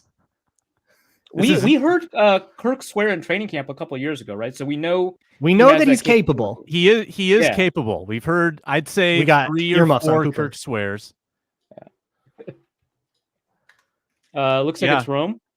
It's Rome. Okay, that is catastrophic for me personally. Why? He was maybe my second favorite non-QB in this whole draft. So Rome is in the division now. I have to bad faith against him. This sucks. Yeah. Rome's a baller. Rome division. Vikings. I mean, Vikings have potentially dodged a bullet on Jameson Williams not being that great. Christian Watson, jury's still out. Rome might be an instant. Yeah, and now you got Keenan and DJ Moore, though. You know DJ's a baller. You got Amon-Ra St. Brown. He's a baller. Now you got Rome. That's a really good receiving group. Oh, Sam Darnold. Oh man, the Caleb Williams scramble when our rookie corner has a brain fart and lets Rome Odunze get wide open for a 70-yard touchdown. That's gonna hurt on Monday Night Football. Oh, and the throwbacks again. That's gonna be rough. Oh, quit painting the picture. Quit painting the perfect picture. That's how it's gonna go down too. They're gonna wear their all oranges for that. They're gonna look like Halloween candy. It's gonna be like when Russ got Josh Robinson in the playoffs. Oh, dude. Yeah. Oh. Painful. Was it Captain Munderland who whiffed on the? Yeah, Captain Munderland lost contain on the nickel blitz. Yep. Oh, ooh, I don't like it. I don't. This is the last positive thing I say about Rome Odunze. We are pivoting to a bad faith smear campaign. Sure. Man. What's your negatives? Wait, let's blow those up. What are the negatives on your? Penix Merchant, I'm afraid. Oh yeah. Plus, benefited from a really talented supporting cast. 2 great offensive tackles going to go in this draft. Yeah. Oh, you beat up on some Pac-12 defenses? Welcome to the league, Rome. Yeah. I mean, obviously, that offense ran through Jalen McMillan and Jalen Polk, if we're being honest. 100%. Really helped set up and Dylan Johnson, the running game. Come on now, ground and pound. Yeah, absolutely. Plus, it's a fake offense, right? It's not an NFL fake offense. Yep. Kirk Cousins available now. Look at how Corey Coleman did. Come on. Corey Coleman, yeah. Someone in the chat saying Jets trade. Jets are trading? Oh, someone in the chat said. Someone in the chat said. We'll see. We'll see. Oh, okay. We almost got out of the top 10 without a trade. Oh, but, no, with the Vikings. Oh, wait, so what? They 11-10. They went up 1 to make sure nobody leapfrogged them. Yeah, they're going to get JJ. Here we go. Defensive trade. It's got to be JJ, right? Well, could you imagine if they're like Dallas Turner? Alec Lewis indicating a 4th round pick to move up a spot. That makes sense. That's not the trade chart. Is it the Lions' 4th round pick? Did this get enabled by the TJ Hawkinson trade? Is Kwesi really cooking? Yeah, it would be so funny if this wasn't JJ. Oh my gosh, dude, that'd be so funny. Okay, if it's not JJ, if it's not JJ, who is it? Knicks. Boom. Oh, it's Knicks. No, he's joking. I'm saying if it's not JJ, I couldn't see you. I'm not looking at the screen. Don't scare me. Okay, like that. I'm not waiting for Goodell on this one. So if I'll find it, if I see it, I will say nothing. It is if you're moving up, it's a quarterback. It must be. One pick. But even I won't. If it's just 1 pick and it's only a 4th rounder, you're moving. 4th rounder though. I don't know. That's how it works. Gotta be. Justice is tweeting at Kirk Cousins to go on the Joe Rogan show. Oh, I have trade terms for you. Okay. All right.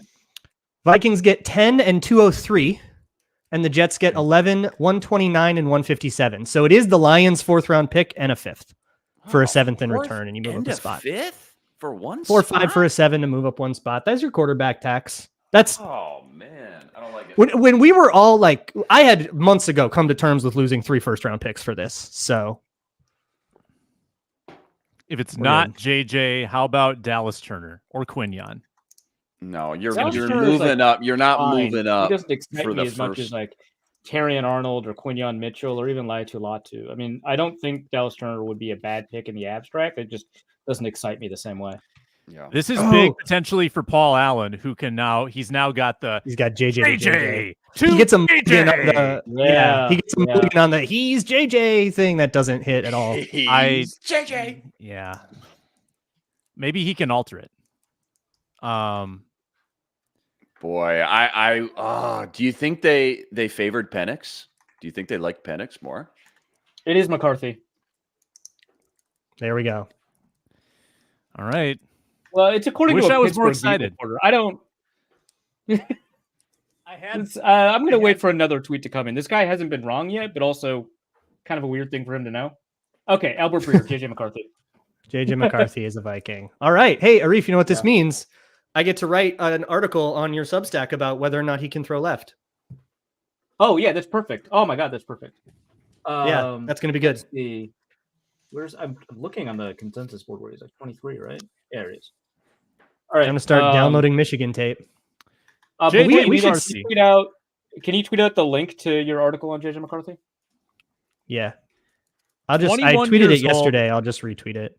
The Yeah, most important yeah. stat is that he's 21. He's 21. He's not fully Actually, baked yes. yet. Yeah. 2 years as a starter, 43 TDs, 9 picks. But Really hey, didn't. no. This is interesting because we have a lot of stuff to talk about because the Vikings have another first-round pick. Yeah. Right. Like I'm that's going to have to jump, but about the Vikings trading up to 4 to grab McCarthy. Now, I don't know. This feels okay. Obviously, the trade up to 23 wasn't ideal, but we should stay live if we like. I have to jump and do stuff for the Locked On Network, but I want to will we still be live? Can I come back? Yeah. We'll Okay. hang out. yeah, Yeah. go do other Locked On stuff. Give me a 1 Yeah. through 10. Give me a 1 through 10 and a quick thought, Braun, before you bounce. I'm like a 7 or an 8. We take these, man. They didn't have to trade up a ton. They get some day 3 stuff. Who cares? Yeah. Let's go. We got a quarterback of the future. I've liked JJ the whole time. I never joined in with he's just like his team just ran the ball a lot. He was, a passenger in that offense. Not on third down, not when they needed him. They had him. He's got a scramble drill. We have not had a QB with a scramble drill. Not even really. I am excited about that. I'm not going to lie. I am excited about the mobility, his ability to create out of structure. I think doesn't get enough credit. The dude is mobile. He is athletic. You're right, Sam. Very young. Doesn't need to come in and start right away, which is great. You got the Sam Darnold chapter, I guess, for the first 8, 10, 12 weeks. We'll see how all that shakes out. But comes from this pro-style offense, which you like too. Not a finished product, but under KOC. Here's what I said. I leaned a little bit more Penix than JJ. I'm not going to lie. I was with you, Sam. But whoever KOC drafts, I'm gonna get behind. I'm going to get excited. I'm going to support that pick because he knows what he's doing. He knows what he's looking for. He was the quarterback killer, so to speak. So if this is finally his guy, the guy he's punching his ticket to, I'm excited about it in this offense. So we'll see how it all shakes out. Obviously, we're going to have to wait a couple years to finally look back, but this gets me excited to have a young quarterback now and finally let KOC do what you hired him to do in the first place. Go draft a quarterback, go groom him, go develop him. I'm excited. Cool. Braun, I'll be back.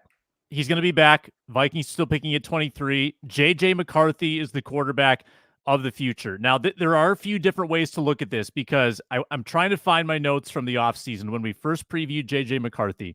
If you look at the more advanced analytics, he is quite competent. Upper echelon, top 5% in play action passer rating, deep passing percentage. He is very adept in those areas. He didn't throw it that much in big games for Michigan, and I think that's probably been used against him. I've probably used it against him when I see him throw it 0 times in the second half against Penn State. Was very average, in the championship that they won, by the way, on probably not because of the passing game. Made some big throws in the semifinal to get him there. We're about to see his reaction, by the way, on the feed. But I think Luke, or I'm sorry, Arif, where are you at with sort of how he was used in the Michigan offense? I mean, I do think it's a concern. I think it's a fair concern. I know that, people like Thorne Ekstrom, people like Luke Braun think that we should kind of disaggregate ourselves from like this quote unquote box score scouting. I think it is a little bit different than box score scouting, right? Because I think that if you're using volumetric arguments saying, hey, he only threw for blank amount of yards, I think you're not making the complete argument. But if you're making the argument that it is notable that this team did not rely on the quarterback, I think that that is actually a pretty reasonable argument. And if you take a look at the way that these plays played out, right, when McCarthy made a mistake, the Michigan would then proceed to run the ball 8-9 times in a row, right? Like that's like a thing that they did. You take a look at some of the games that he had against kind of lesser teams like Rutgers, and I think you get concerned. But there are moments where you could take a look at what he's done and look at moments where he's put into a position where it's kind of on him to win. Luke Braun mentioned his third down. I think a couple of shows ago, I mentioned that he and Jane Daniels had the highest PFF grade on 3rd and long. And then also he had one of the highest accuracy scores when throwing past the sticks on 3rd and long. That's notable, but also like take a look at how he played against Alabama when it was important for him to be kind of in position to be the one to kind of lead them. I think that doesn't resolve my questions about him. I have concerns about his ball placement, his decisions about kind of how the ball lays, and where to isolate and pick at his receivers and stuff like that. I think those are fair.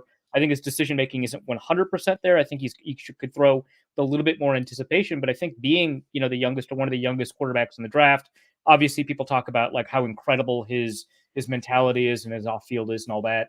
I mean, those are positives. I think that there's a lot of interesting things here. It's really just a question about your expectations. If your expectation was what it was at the combine, right, which is that he's a high 2nd round pick, this is pretty uninspiring. If your expectations what it was for the last 3 weeks where he was being drafted at 4th overall in mock drafts, this is phenomenal, right? And so it's really kind of a question of your expectations and what you expect out of a quarterback there. There have been low volume quarterbacks drafted before that have done all right. I don't know that there's a really strong history of that. And that's something worth kind of taking a look at, seeing what other low volume quarterbacks have been out there that have succeeded. I'm going to steal one from Matthew Collar. All credit to Purple Insider, Matthew Collar. He threw this one out. Mark Sanchez as a comp in terms of college volume. Threw it 487 times at USC. I think McCarthy is closer to 600-700, so not quite that low. Luke Inman, you were going to say something. Go ahead. I was just going to ask here. Oh, somebody just asked it as well. Where was he on the consensus board as well, Arif? Did you already mention 23. that? 23. He was 23. Okay. Yeah. Again, unfinished product. Not too much to add from Arif. He hit on all the major bullet points. Unfinished product. There's a lot of projection here for sure, but love the fact that he comes from this pro style offense for sure. There's more athleticism in this whole piece to the puzzle in the whole equation than I think he gets credit for. I really, really liked something that I don't think got brought up a ton when you hear people talk about his breakdown and evaluation, the pocket presence, just the ability to slide around the pocket a little bit. And he is athletic. I don't know what his I don't have his combine numbers in front of me right now, but I think you're going to see more athleticism when the opportunity presents itself in the NFL, creating, again, out of structure a little bit. There's a lot of optimism here for what this is going to look like in the NFL. Again, we didn't really get to see the full picture in college, but that really wasn't his fault. And again, this is a little bit of a cliche, but the guy's a winner too. 36-2 in high school, won the high school championship, 27-1, I believe, at Michigan as well. So there is something to the quarterback position as far as the intangibles. I think there is a good, solid, healthy package of tools here to become an above average NFL starter earlier than later too. Even though he's 21, everybody assumes, okay, the guy's got to sit for a year or two. I don't think so. KOC, especially, it can probably get him up to speed somewhat quickly. Do they want to rush him? No, there's no need to rush him. But I think this is an ideal situation for him, a good landing spot, because he can sit behind a guy like Sam Darnold, learn from Josh McCown. Obviously, KOC is one of the best in the business. The tools are there. I'm excited about Loki. I'm excited about the athleticism too, because I just don't think that gets talked about a lot. Yeah, I wanted to speak about the athleticism for a moment. So he didn't run a 40 at the pro day or at the combine, but my understanding is that he is generally regarded as a 4.5 guy. Okay. It's something he himself said, which I don't take a lot of stock in, but it's something that apparently with timing days at Michigan was pretty consistent for him. So 4.5 guy. Real quick, sorry to interrupt you. Real quick. 4.23 short shuttle, 6.823. Look, I was going to bring all that up. I have it in front of me. You got it. Hey, this is draft night, dude. You got to be on it. Come on, let's go. I'm answering. Okay, F you. But no. So Michigan timing days, he was a 4.5 guy. For a quarterback, 4.5 is blazing, right? It is one of the fastest times you get for a quarterback. And then as I was getting to, his agility scores are insane, right? So 6.82 3 cone is better than a lot of edge rushers, better than a lot of receivers. A 6.82 3 cone for receivers is at the high end, right? It's up there. I think Roma Dunze, for example, was trying to get to a 6.66 3 cone, couldn't do it. The 4.23 short shuttle is interesting because the short shuttle has historically been correlated with quarterback performance. Now, none of the athleticism tests are strongly correlated, but one of the more strongly correlated ones is that short shuttle performance. I'm pretty excited about that. I think that that kind of agility shows up on the field. His athleticism is really remarkable. And what's interesting, in addition to that, is that generally speaking, when you look at like athletic testing, the older athletes test better. And so you have to adjust your testing for that age. And given that he's like the youngest quarterback, the second youngest quarterback in the draft, that I think is really notable, right? That he tested that well. Are you saying just in general or specific positions, older guys usually test better? Or is that kind of across the board with every position? Any position? Okay. Every position. I didn't know that. I mean, like, think about it. Like, sprinters tend to peak when they're like 28. I guess it makes sense. Yeah, your body's still developing. Yeah. No, that makes sense. Yeah. I'm curious to see, too, what his true weight is, because a lot of people say, oh, he showed up at the combine 219, but, about 15 pounds of that is just combine weight. You just put that on to bulk up. I'm curious to see, just like Drake Maye as well, to your point here, Arif, again, usually the peak isn't for another couple of years, how big he ends up getting. What's his natural NFL playing weight and size? He could be still growing height-wise, too, as well. So, a lot of good intangibles there for sure to build off of.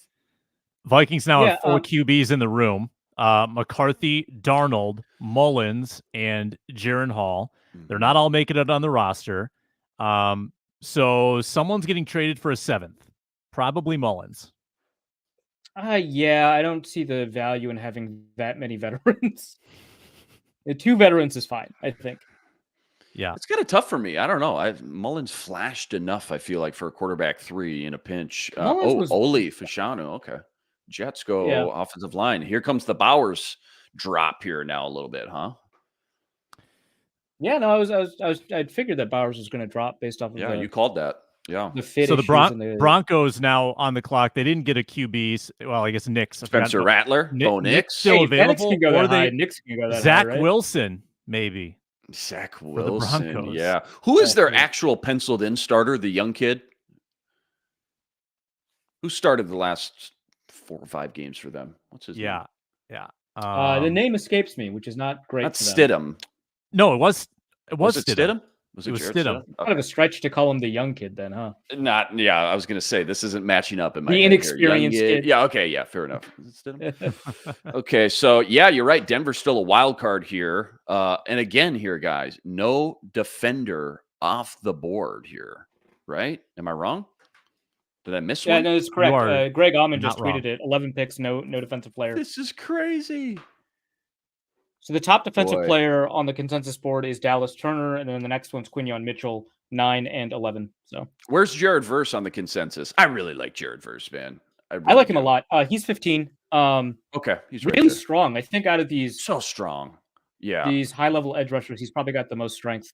I just feel like he's got one of the highest He's fun to watch floors. because he's mean. Yeah, right. Yeah, he's got that mean streak. Well, Yep, he'll a lot push of you people around. anticipated him going. Yeah, a lot of people anticipated him going in the draft last year, right? And Dude, declaring he was and him mocked to going back Atlanta and at kind of number that class. 7 or 8 last year. You're totally right. Yeah, he could have went top 10 last year, and he didn't necessarily have quite the year or bounce back that you expected him to, which is why you're seeing him slip a little bit. But yeah, man, I think he's got all the talent in the world. Oh my God, I think Jeff he's got Howe, a higher the floor. The Broncos have selected Bo Nix according to Jeff Howe, which is an unprecedented first round for quarterback, by the way. This is insane, man. Hope you guys took the over on quarterbacks. What, at 4.5, 5.5 even? I'm glad I didn't go out of my way to try and bet on that. That's crazy. In the top 12, Vikings get QB 5. Does that worry you in a pondery kind of way? No, I think you got to look at them all in a vacuum. I think JJ's a much better prospect than Christian Ponder was going at least into that draft anyways. Yeah. We all knew that was a forced pick. And granted, look at that draft class looking back. If you didn't get Cam Newton at 1, Blaine Gabbert, bust, Jake Locker, who I was really in love with. I was like, okay, obviously we're not going to be able to get Cam with the number 1 overall pick. Who's the next best guy? Who do you want realistically? I was all about Jake Locker. That obviously didn't pan out either. But no, I'm not too worried about those comparisons. What I was going to ask is that, does it make you feel better now, the fact that they had to give up a 4th and a 5th? And I'm going to have to let this 4th and 5th go. For some reason, though, it's just a little bad taste in my mouth. Anyways, does it make you feel better now seeing that Denver takes Bo Nix, knowing that, okay, maybe Denver was ready to leapfrog you or jump on J.J. McCARTHY if they had the chance after they took Bo Nix down? I think I didn't actually hear the full question because I was busy tweeting. Sorry, my bad. I do think the Vikings are going to get their picks back by trading down from 23. I think that's probable. Okay. As for defensive players, a lot better. Okay. Yeah, as for defensive players, I don't know. I'm super curious. Probably who's picking here at 13? Raiders, Saints, Colts. Mm-hmm. I could see them taking a defensive player. Get someone opposite Max Crosby would make a ton of sense. Mm-hmm. They definitely need help at corner, right? Help Nate Hobbs out. But yeah, I don't know, man. This is a crazy. Yeah, this is wide open now. Here the defenders should start to go, I would think here. Yeah, no doubt. Unless they're taking Bowers. It feels they like just took Michael Mayer in the 2nd round last year from Notre Dame. I just but Mayer's such a traditional tight end. I was going to say, like Arif pointed out, Bowers could be more of your weapon, right? A receiver / tight end. He's not going to be the inline guy at 242 pounds that you're having block 5 techs and 6 techs every week on Sunday. I don't think so. So yeah, it could be. I just if I was a betting man, I wouldn't have Bowers going here. Not yet. Sean Payton could not resist.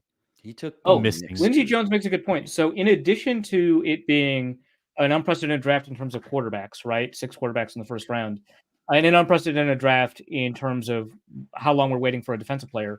Those two combined is nuts. 6 quarterbacks before a single defensive player goes? What? Yeah, this is crazy. It's nuts to me. Need a quarterback at 13, 16.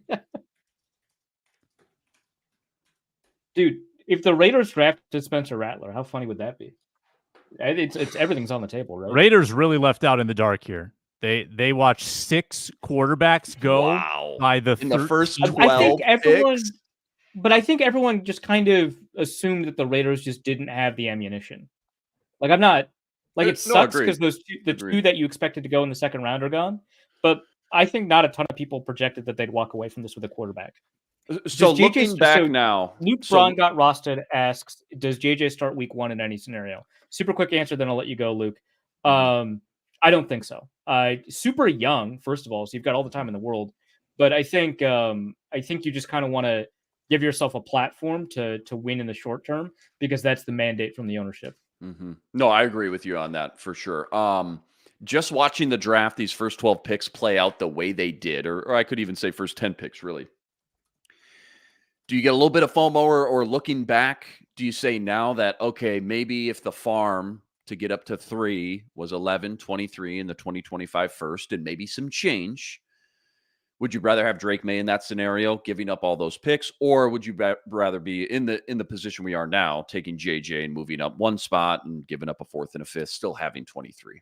Right, because we're no longer debating JJ at 4, Drake Maye at 3, and whatever that price is. Right. Yeah, that makes sense. Right.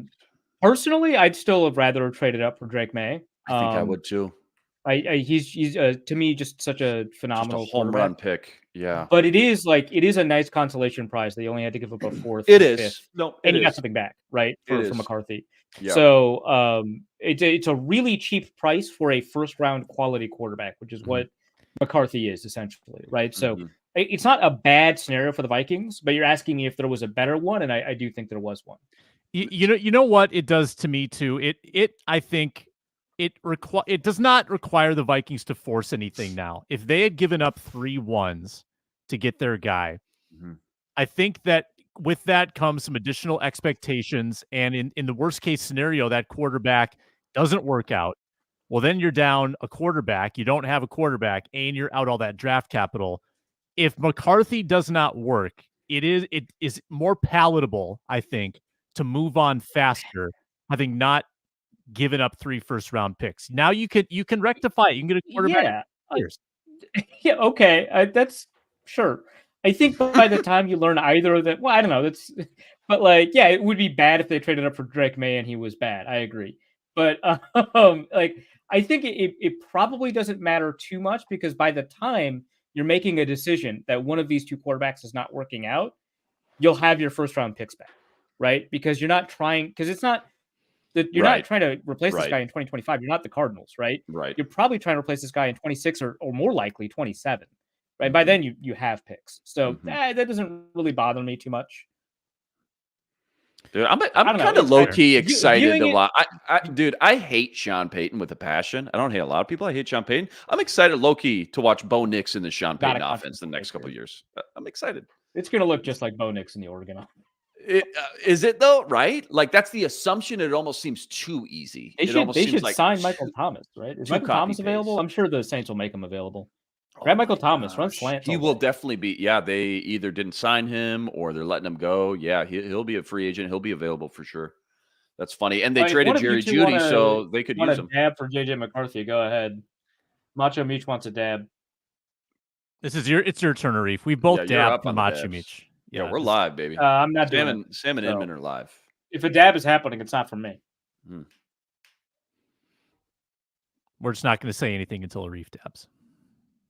Yeah, it's a terrible podcast. So I don't think you're going to do that. I think you're going to fold before I do. think Arif's calling your bluff, like Atlanta called our bluff. Dude, can you believe Atlanta took Michael Penix? They just signed Kirk Cousins. Brock Bowers to the Raiders. Brock Bowers to the Raiders. Wow, Michael Mayer and Brock Bowers? What is going on here? Has the defensive player lost all its value in the National Football League? Dude, there hasn't been a defender. This is insane. Incredible. Come on, Arif. The chat is desperate for you to dab. Do one, dude. One person in the chat is desperate for it. There's like 8. Come on, Arif. It's on Arif. Do it for the quarterback, Arif. This is gonna be great for the Vikings trading down, right? If all the defensive players are pushed down, the Vikings have like a ton of defensive needs. If they trade down from 23 to like 28 or something like that, or 27 with the Cardinals, I don't know. Then they'll have a lot of defensive talent available to them. That's like really great news. They could grab somebody like Alaitu Latu or a Kool-Aid McKinstry. Or, who knows what the order of these cornerbacks is really going to be. If Terrion Arnold is there, that'd be fantastic. Yeah, it feels like for me, Quinyon's number one. Not by much. I'm not going to lie. It's not by much. Terrion Arnold is right there. I love I'm a little bit lower on the Clemson kid because he's so small. He's lightning fast. Don't get me wrong. Nate Wiggins, he's so small. And I thinking about him and run support at the next level just scares the heck out of me. But Terrion Arnold, not far behind as my cornerback too. I still like Quinyon just a pinch more though. I think I'm Terrion 1, Quinyon 2, but it's really close. Coin flip. Yeah, it's like Jared Ver. I mean, where are you at with the edges? Dallas Turner, you said number 1. Verse for me with these 3 edges with Latu. Verse just feels like he has the highest floor. I just feels like maybe he's not like a Hall of Famer, Pro Bowler, All Pro guy, but he's going to be a starter for 7-8 years. Granted, of course, does he stay healthy? But I think he's got the highest floor of those 3. I like that the Jets edge rusher from a couple years, Jermaine Johnson. That's it. Feels like Florida kind of like State. in terms of when you're talking about like floor. yeah. Yeah, like I feel like there's kind of the same idea behind that. Mhm. So the consensus order for the edge rushers is Dallas Turner is ranked 9th overall, Laiatu Latu 13th overall, Jared Verse 15th overall. They're very tightly bunched. Oh, they're together. right there. Bang, bang, bang. Yeah. Is Dallas Turner the highest graded defender on the consensus board at number 9? Yes. Yeah, he's the highest graded Okay. defender, and then also obviously the highest graded player available too. So really, I mean, obviously the consensus board didn't project this, but projecting the top 8 to be offensive players, that's still pretty telling. I mean, the consensus board, if it has a weakness in projection anywhere, it's going to be at quarterback, right? So once you kind of account for that, and I'm not saying like give it extra credit or whatever, right? But like, once you kind of think like, oh, well, these are quarterbacks, it's done a really good job of predicting order, right? Like, yeah, Harrison, Neighbors, Adunze at receiver. Oh, it's phenomenal. It's been outstanding. Latham, Yeah. Now Latham is, I think, OT4, so that one is a little bit off, but other than that, it's been doing a great job because like the next tackle that went off was like Fashanu, right? Who's OT2. So the consensus board's doing a really good job outside of quarterback. Yes. Yeah, it's got Penix 34, Which has always got Bonix, the highest 38. volatility. It's all over the map with quarterbacks. It's just so tough when it comes to the consensus board to nail those quarterbacks. But outside of that, you're right. The meat and potatoes of everything else, all the other positions, it's usually pretty spot on for the most part in general. Anyways, it looks like that's the case as well this year so far through these first 13 picks. Yeah. You know who was spot on, and we haven't given their flowers yet? Ron freaking Johnson. Wow. Came on our show in January and told us that this was going to happen. The Vikings were getting J.J. McCARTHY. That was his guy. Yeah. Well, he came on the show this afternoon and planted some seeds, just made it sound like there was a stronger possibility and chance that the Vikings end up picking than people were giving, a lot of people credit for, the national pundits, things like that. That ended up being the case as well. Obviously, they traded up one spot, but for the most part, it was not what a lot of people assumed it would be, trading all the way up to pick 3, 4, or 5. So, yeah, you're right. We got to give Ron Johnson flowers for sure. Ron is at US Bank Stadium now. He'll have some great intel, and I'm sure he'll talk about. He's going to take a victory lap on tomorrow's roundtable on Locked On Sports Minnesota. Please subscribe. Luke Braun is back. We'll hear from him after this quick word. It's the live draft edition of the Minnesota Football Party. Vikings pick is 9 away. Be right back. We're presented today by LinkedIn Jobs. When you're hiring for your small business, you might want to find a qualified professional that's right for the role. You got to check out LinkedIn Jobs. They've got the tools to help find the right professionals for your team faster and for free. I assume the Vikings use this to find their next quarterback. Name's J.J. McCARTHY. It isn't just a job board. It helps you find candidates that you won't find anywhere else. In a given month, over 70% of LinkedIn users don't visit other leading job sites. If you're not looking on LinkedIn, you're looking in the wrong place. 86% of small businesses get a qualified candidate within 24 hours. Hire on LinkedIn. Small businesses have to wear a lot of hats, and they don't always have the time or resources, and LinkedIn helps with that. They make the process so easy. 2.5 million small businesses use LinkedIn for hiring. Post your job for free at linkedin.com/LockedOnNFL, linkedin.com/LockedOnNFL to post your job for free. Terms and conditions apply. Luke Braun is back. Luke Inman is gone. That's okay. Luke Braun, we've been digesting things with J.J. McCARTHY. You were like a 7 or an 8 in excitement when this pick rolled through. I assume that hasn't changed. But what do you have you pivoted to pick 23 with what you'd like to see? No, I'm still uploading things. So we'll see. I don't even know who's on the board. I saw Bo Nix, hilarious. But I'm still kind of processing a little bit. Yeah, so we still haven't seen a defensive player go. So it went after JJ went Olu Fashanu to the Jets, Bo Nix. Yeah. Bo Nix to the Broncos, and then Brock Bowers to the Raiders. Oh, I love that for them. Yeah, so you get to pair Brock Bowers with Michael Mayer. Kind of we fun. very Yeah. well could have now a stretch of 10 defensive players in a row. Though. I could see like edge. Edge, corner. Yeah, DT. that's pretty cool. Yeah. Boy, there's like probably a lot of it's people so- out there that are like pissed off that the Vikings got sniped for Penix. You can make the argument that if the Vikings lost to the Raiders, that they would have Penix instead of McCarthy. They would have drafted higher. So here's a really interesting thing that I found when I was doing consensus board research. Teams that steal against the consensus board are about 50-50 of that steal materializing into positive value. Teams that make significant reaches, and these are both significant. So teams that make reaches against the consensus board are like 90% loss on that. So Really? Wow. well, And so Penix was a massive reach, but JJ's still a pretty big reach against the consensus board. I guess it's probably different with quarterback, but yeah, and I would classify this probably as a significant reach, right? Sure. 10 to 23, right? But the Penix one is the one that is more interesting to me, right? Because it's 8 massive, to 34, yeah. right? Yeah. And the reasoning is like fairly intuitive, right? It's that it takes 32 teams for a player to become a steal, and it takes one team for a player to become a reach. So like that's like the thing is that they would be going against what the expressed consensus is. So I want to do a little bit more hard research before I like publish that in a piece. But it is, I think, curious to me that like reaches are punished way more than steals are rewarded in this sort of world. So I don't know that the Vikings would, and all of this is to say, I don't know that the Vikings would have picked Penix if he had quote unquote fallen to them at 11, because we don't have a lot of signal that Penix would have gone anywhere but Atlanta, right? That's the tough thing. yeah.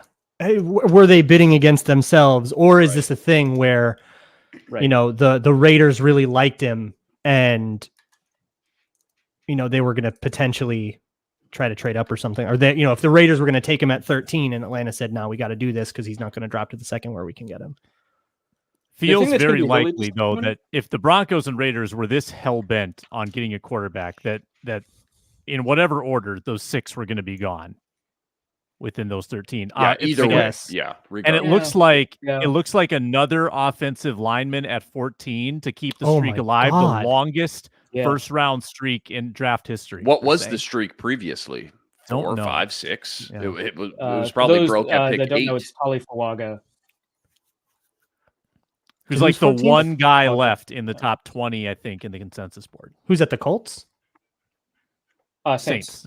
Saints. Now the Colts are going to pick. Oh, good. But, Now I mean, the Colts are could use an gonna edge pick. rusher or a cornerback. So Got to get my stream yeah. back up. So close yeah, everything. so on the consensus board, the next offensive player is Troy Fautanu at 17, which a lot of teams see him as a guard. So he might slip a little bit against consensus. And then Brian Thomas at 19. So you've got this plethora of defensive players, and then at 17 and 19, some offensive players. Well, I'm do you beginning... know as of Go ahead. now who the Saints have penciled in at left guard? At left guard? I don't know. I just know that Trevor At Penning left is like guard kind of before the this pick. question mark at left tackle. No, I didn't. Former Minnesota Viking, day 3 pick. Oli Udo? At guard? penciled in at left boy. guard right now. Ooh, okay. Wh- Well, Where is he Bears playing at guard? left Saints. guard? Now, obviously, he'll be the backup. Oh no. Well, that's Yeah, on that's our not good. lads right now. But Okay. Right, yeah. But Wow. gonna ask Ross, but presumably they'll.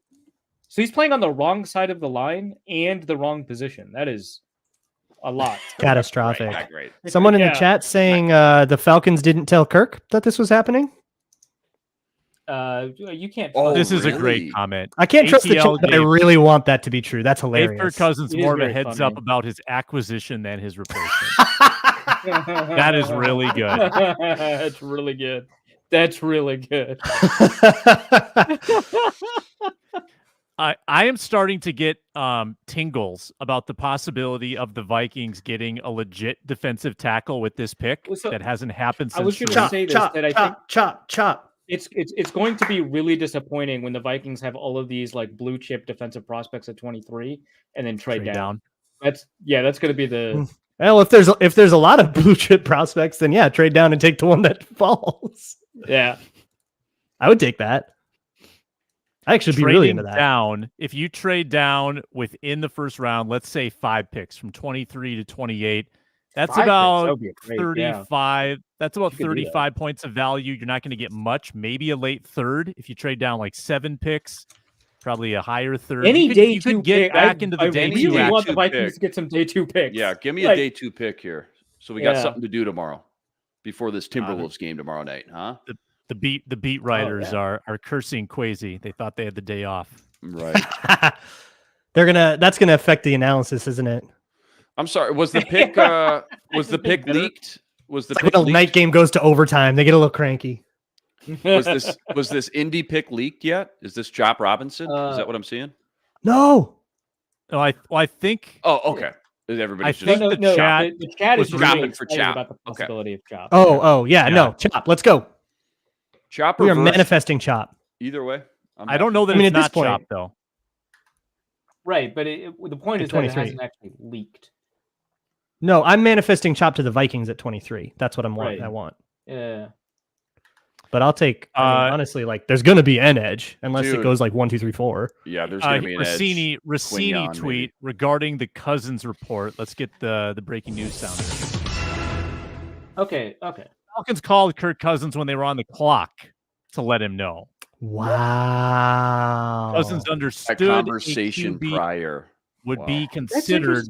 Because obviously you knew there was a have great a lot of chance. time when you're on the clock. Like that is interesting to like spend and you knew there was a great chance Michael Penix, if that was your guy all along, was gonna be on the clock, right? When you were on the clock, he was gonna be an option. He was gonna be sitting in your lap if you wanted him at pick 8. So I mean, if you're a particularly careful front office, which I mean history suggests that maybe they're not. But if you're a particularly careful front office, you don't even want to tell your quarterback, right? You don't want to like let your quarterback leak or your quarterback's wife leak that they're interested in a. What has Kirk Cousins had an issue with that? I don't know what you're talking about, but. But yeah, so that might be why that they waited until it was actually potentially a done deal. Makes sense.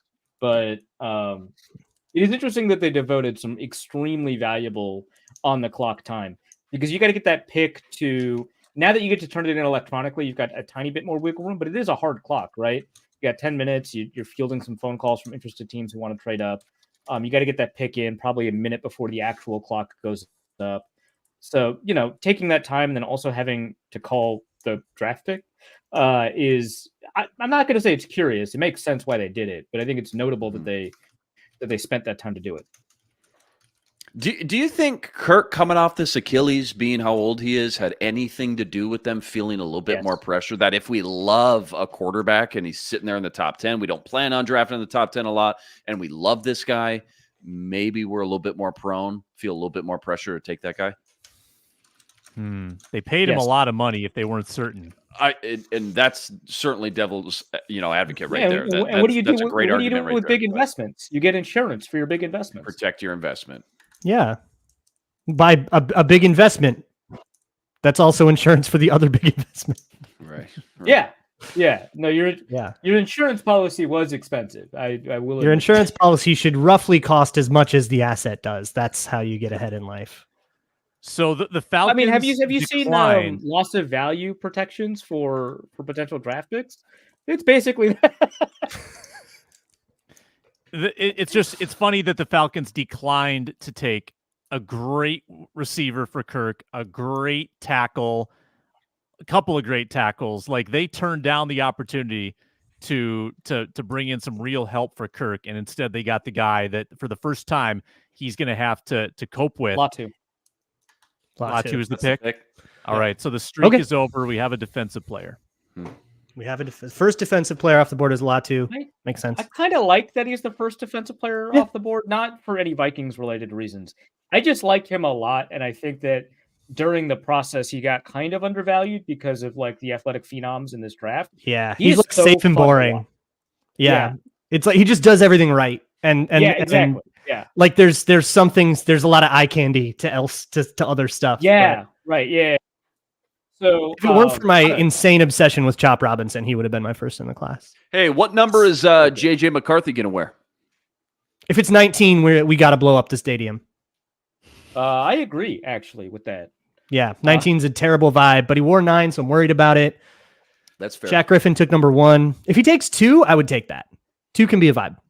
Two's okay. I think. Okay. 17 can be a vibe, although I feel like you have to be bigger to wear 17. 17, I'm not in love with either. Wow. I just- They've I'm already so got used J.J. to McCarthy options. on the roster. He's already on the Vikings team roster on the website. That's impressive. Oh yeah, you know they got Prepared. someone Oh, on the you know- social team yeah, that's you hovering know over they that knew. HTML. You know they had it down to like 2 or 3 main options. like- It's like it's get like them right all over the locked and push loaded. button. But it You says his age Yeah. is not available. Not sure. about the 15 is age. not available, unfortunately. People in the chat. That's I believe Ryan Wright has 15 right now. No one has 15. Ryan Wright's Nope. 14. No, they changed it. Sam Darnold's 14, and now Ryan Wright is 15. What about Kirk's number? Well, Yeah, okay, 8 well, would be his the other roster one. is I think messed up 8. then. It I would think be 8. very funny. Oh, does that not say that on the roster? Maybe my info's wrong. You might be right. Sam. So Darnold is not assigned a number on the roster I'm looking at on the team website, but I feel like he I'm does going to have a assume number. that Luke's information is correct. Then I'm going to go with Luke on I that. just saw Yeah. one of those accounts that like is like NFL Jersey Watch or something. That It also usually has doesn't it, have and I Aaron I'm Jones not or gonna vet Shaq that. Griffin. They just haven't updated anyone. So yeah, you're right. Yeah. So I think that was like yesterday too. Like that's pretty recent. Okay. Andrew Van Ginkel doesn't have a number. Aaron Jones doesn't have a. That's weird. Oh yeah. So we know some of those. I think Van Griffin. Ginkel's still 43. Malik Cole. Tommy Kramer just said, even though he tweeted this out per the stream, per the chat, go check out Tommy Kramer's tweet. Even though Jim McMahon only wore my number for 1 year, I just talked to him, and we are more than happy to pass number 9 on to J.J. McCARTHY. Oh, okay. Right, Vikings. All right. There you go. All right, pretty cool. Okay, maybe number 9. Number nine. Tristan Jackson will have to surrender. I knew you were going to have that locked in. Yeah. loaded. Is this I don't know why. can this be a situation where we just wait for guys to not make the team? Because Right. the numbers will open up. Like some like kind of ominous significance there, like a +1 on Kirk Cousins. You'll read into the tea leaves a little bit. I like that. Kirk is going to become a villain around here pretty fast, I think. Don't you guys? Unfortunate. What do you mean? He got us a draft pick from Atlanta. Did us a solid on the way out, right? That's happening, right? Will give us a draft pick. Yeah, that that is- certainly is gonna. I can hang my emotional well-being on that, right? That's certain enough. Luke, most of the time a team just gets penalized, right? The other team doesn't usually get rewarded. It's fairly rare that the other team actually gets rewarded.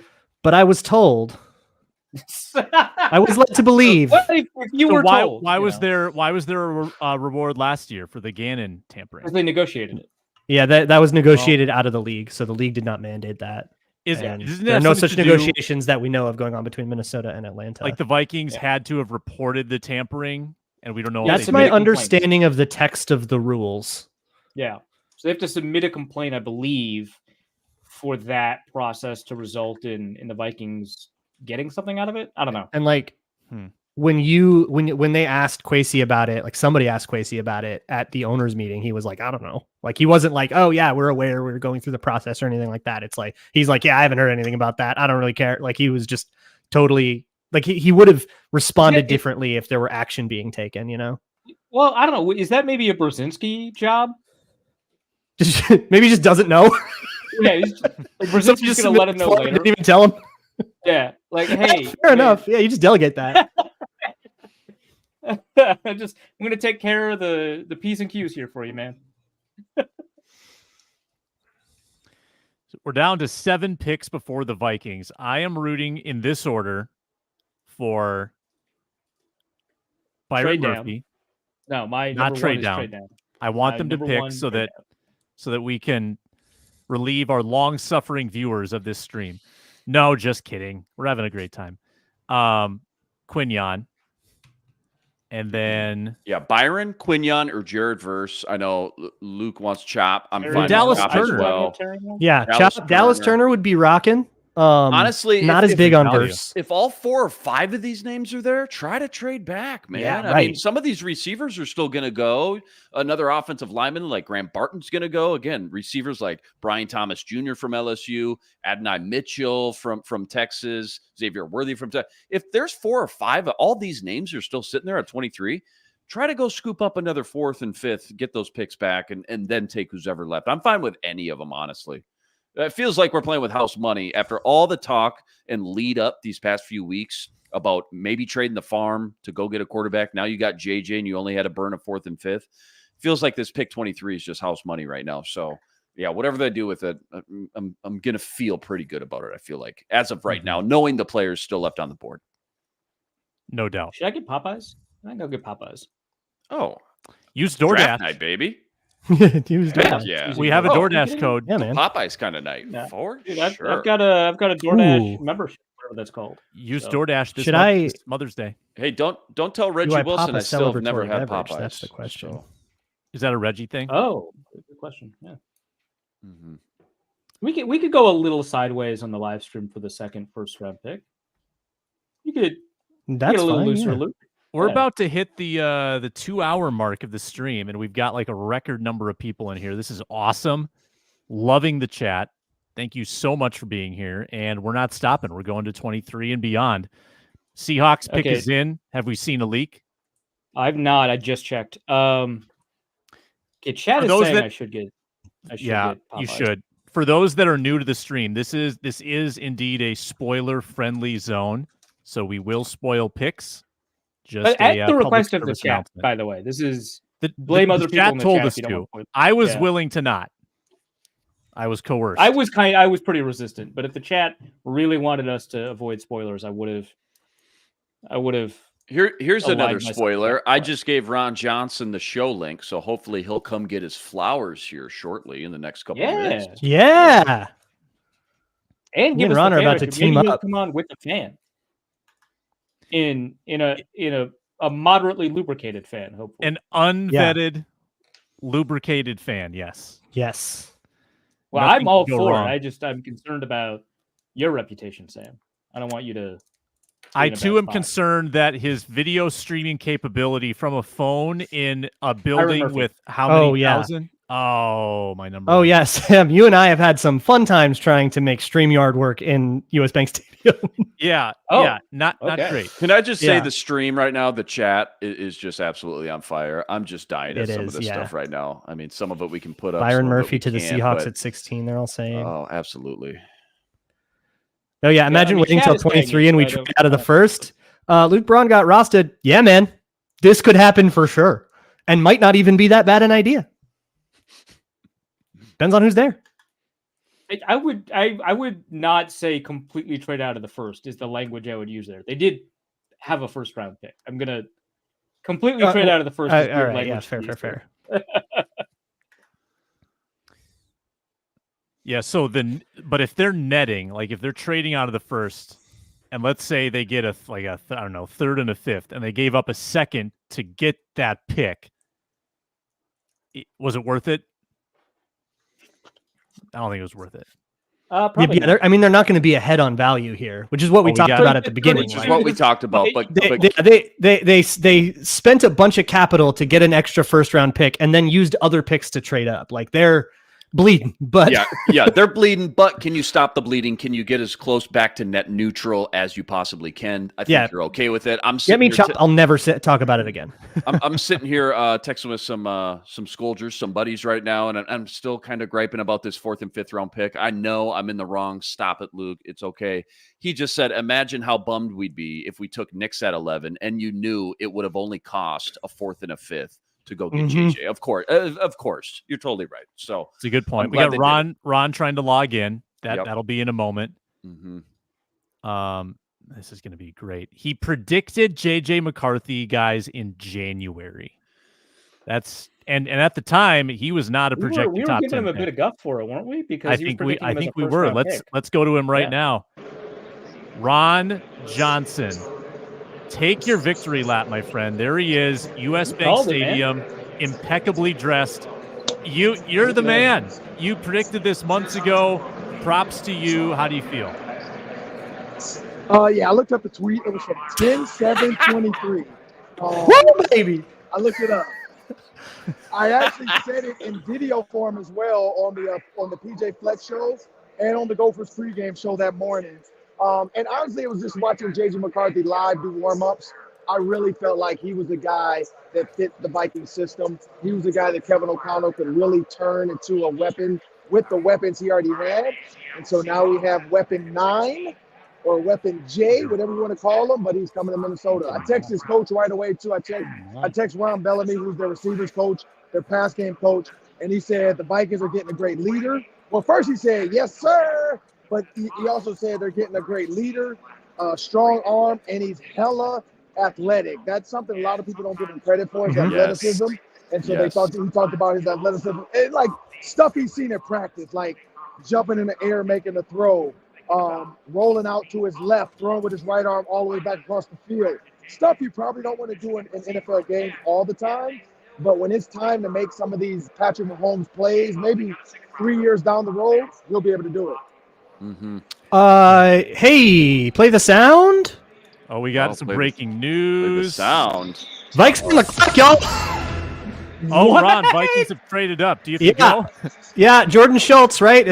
Nope, that's the real one. Jordan Schultz. Vikings are on the clock. So this is after the Seattle This pick. is So they 17? traded with Jacksonville. Wow. So they traded up with Jacksonville. With what? Nothing. Just an IOU. See these? These are IOUs. Those are just as good as money. Okay. We're gonna see like Makai Blackman go to the Jaguars or something. Chop, chop, chop, chop, chop. The way they're trading up for Chop. This is big. Maybe it's Quinyon. Ron, Just with a lot of It's Ron, who do you want? It's the first corner off. Who do you want, Ron? So I have been watching like the last 4 picks. Is Terrion Arnold still He's there? still there. Terry is still there. They're He's all available. there. Whoever you're about Dallas to say, they're Turner, there. is Dallas Turner as well? Yep. Yeah, Dallas Yes. Turner's there. So it could be Jerjon Newton. It could be Terrion Arnold. It could be – the only thing about Dallas Turner was I know an injury thing came up. So I don't know if that's what's scaring some teams off who might have taken him. But there hasn't been a lot of defensive guys, period. So I'm okay with Terrion Arnold when you think about ability to be able to play There man it is. coverage. We heard Brian Flores say over and over again, he needs somebody that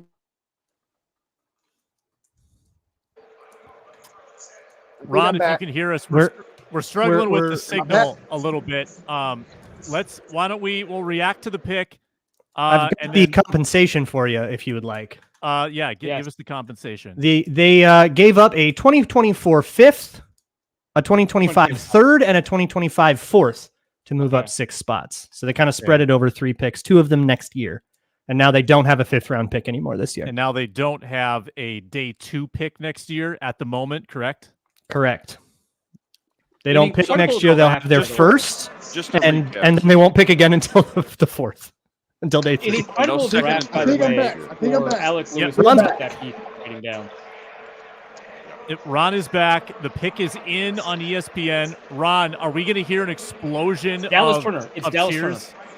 It's Turner. Dallas Turner. Dallas Turner is the pick. Hot diggity. Wow. They got an edge rusher. Hell yeah.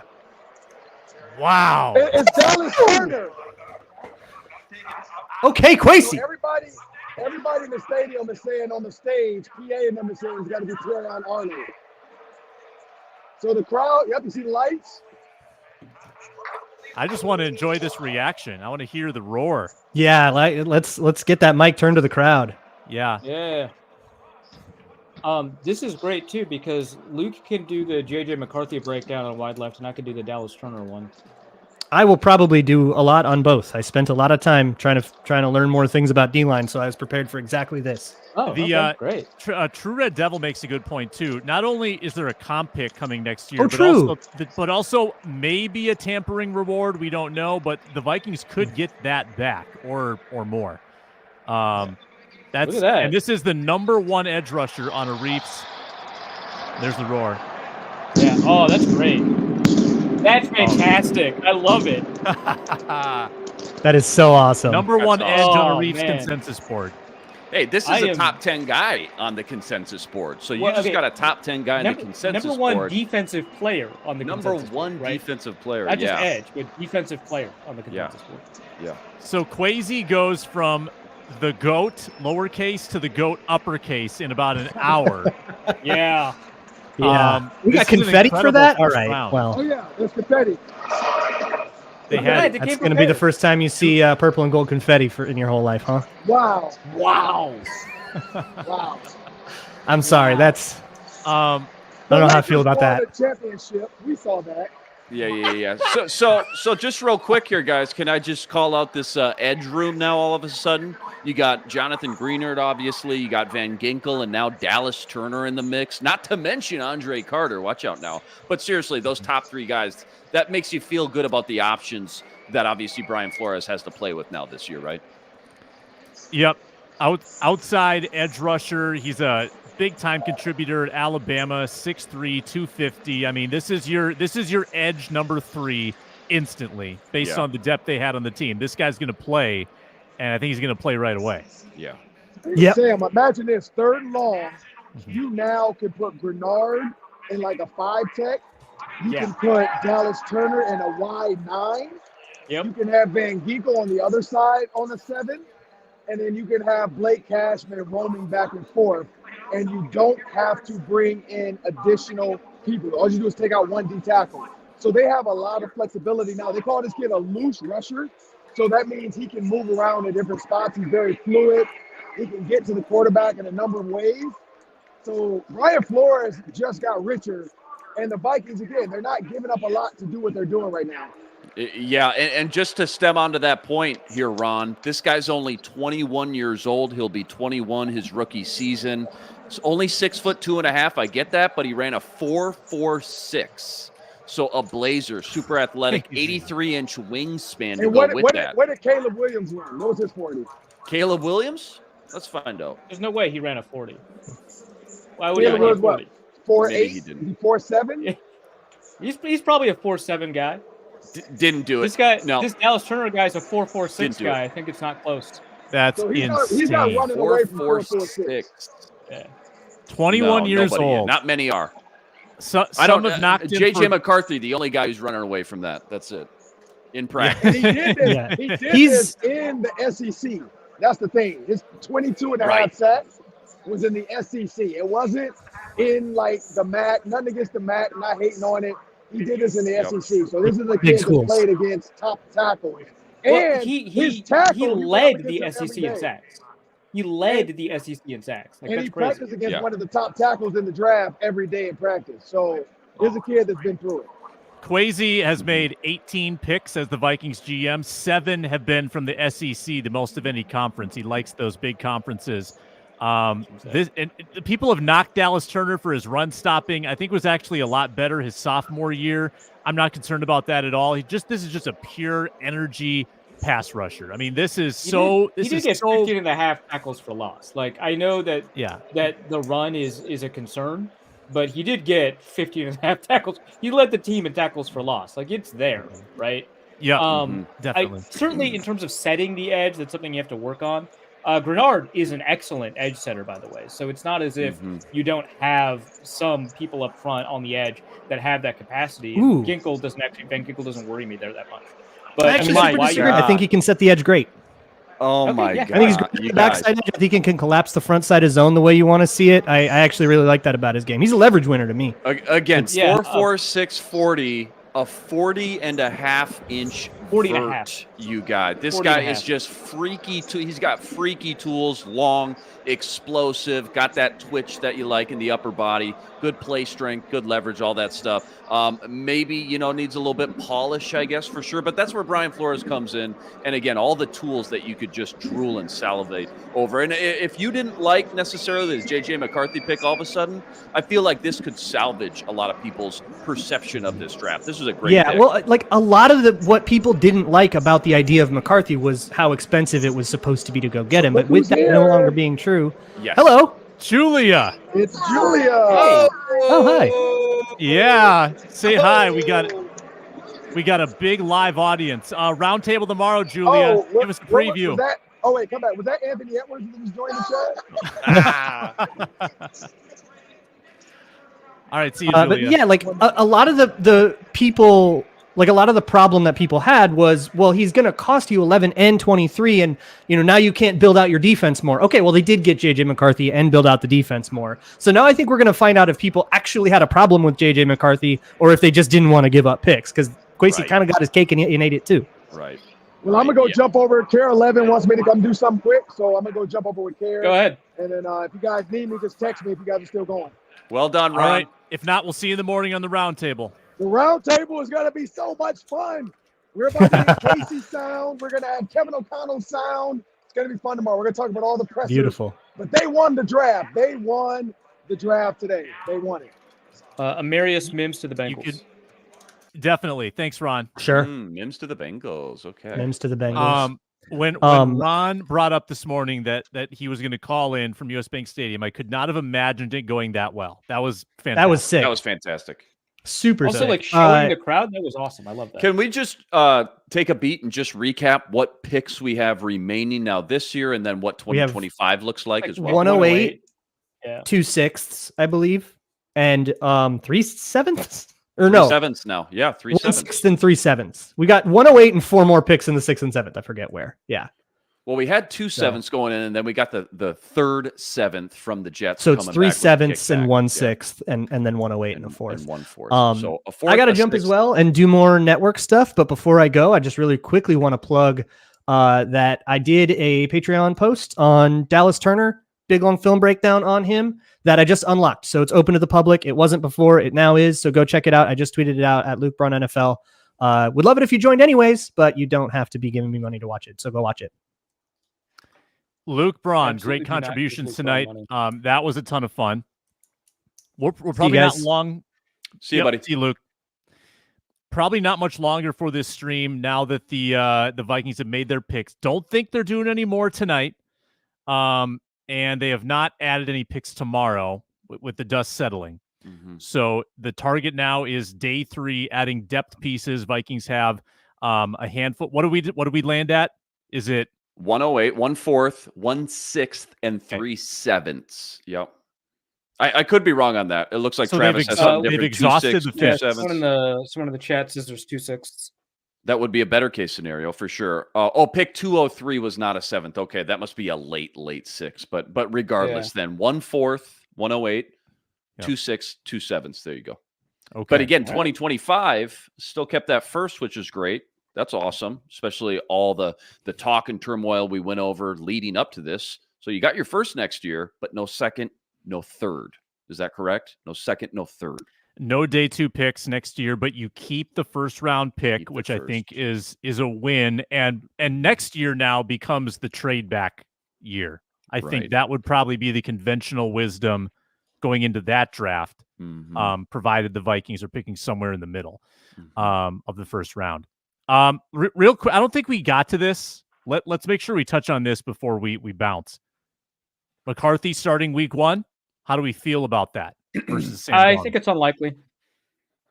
Yeah, I'd give it a 17% chance. I mean, it's like Arif always says. I mean, the best guy in training camp and preseason should win that job. But I just think it's just too early to rush him out. That's why you went and got Sam Darnold. I think low-key, guys like McCown and KOC are also somewhat excited to see what Sam Darnold looks like in this offense as well. And you're only going to get one shot at that. Once you go to JJ, that's it for Sam Darnold, more or less, unless he got hurt or just really struggled. So I think Sam Darnold's definitely not only your week 1 starter, I think he's the guy for the first 6, 8, 10 weeks in an ideal scenario. I think just to let JJ soak everything up, learn the speed, learn the nuances of the NFL, pick up that playbook and everything else. Yeah, even if you look at some of the best of the best in the AFC right now, very few of them started week 1. Lamar didn't. Yep. Josh Allen didn't. Mahomes sat for almost a year. Burrow did. Stroud did. Lawrence Herbert did. Yeah, Herbert but Stroud and Burrow didn't have quarterbacks in front of them, right? Like was Davis Mills gonna start? Right. Yeah, no, it's a great point. But I don't think it's a done deal. I think there is a competition to be had. We'll see how KOC and Kwesi frame it when they take questions about this. That's a good point. But I'd be surprised if they said, no, Darnold will be our guy to start. I don't think that's ever going to be declared. Yeah, competition always breeds a lot of good things as well. But, there is a difference too, Sam, regardless who starts week 1. And again, assuming it is Darnold. I mean, if Darnold starts the year 3-1 versus 1-3, I mean, that leash looks a lot different as well. So obviously remains to be seen, things like what the schedule looks like. Obviously we know the opponents, but in what order remains to be seen. Things like that'll play a factor, but yeah, it's going to be interesting. I'm with Arif though. Less than 20% chance. I think JJ is your week 1 guy. Yeah. It's easier to pull the plug on Darnold than it is Right. for McCarthy. Right. 100% on that. McCarthy's probably got a long night ahead of him. He's going to fly in and talk to the reporters tomorrow, I would guess, probably along with Turner. This is one of those press conferences where you rent out the Mall of America rotunda. Like, this is a Jimmy Butler level press conference. I don't know if TCO is going to be able to hold all of the cameras and the reporters. This is going to be the biggest introduction in quite some time. 10 years after the Vikings draft Teddy Bridgewater, they draft their next first-round quarterback, J.J. McCarthy, and Dallas Turner, maybe the top defensive player in the draft as well. Not a bad night for the Purple. I'm really appreciative of everybody who joined the chat. That was a lot of fun tonight. For Ron Johnson, Luke Braun, Luke Inman, Arif Hasan, I'm Sam Ekstrom. We do this every Monday and Thursday. We're live about 11 a.m. Mondays and Thursdays talking Purple here on Locked On Sports Minnesota. If you've enjoyed the stream, you can tip us by subscribing to the channel and sending us money. We would also like that, but mainly subscribe. Thank you. Good night. Skol Vikes. T-Wolves postcast tomorrow night. Don't miss it. Boom. Wide left Substack, Arif Hasan.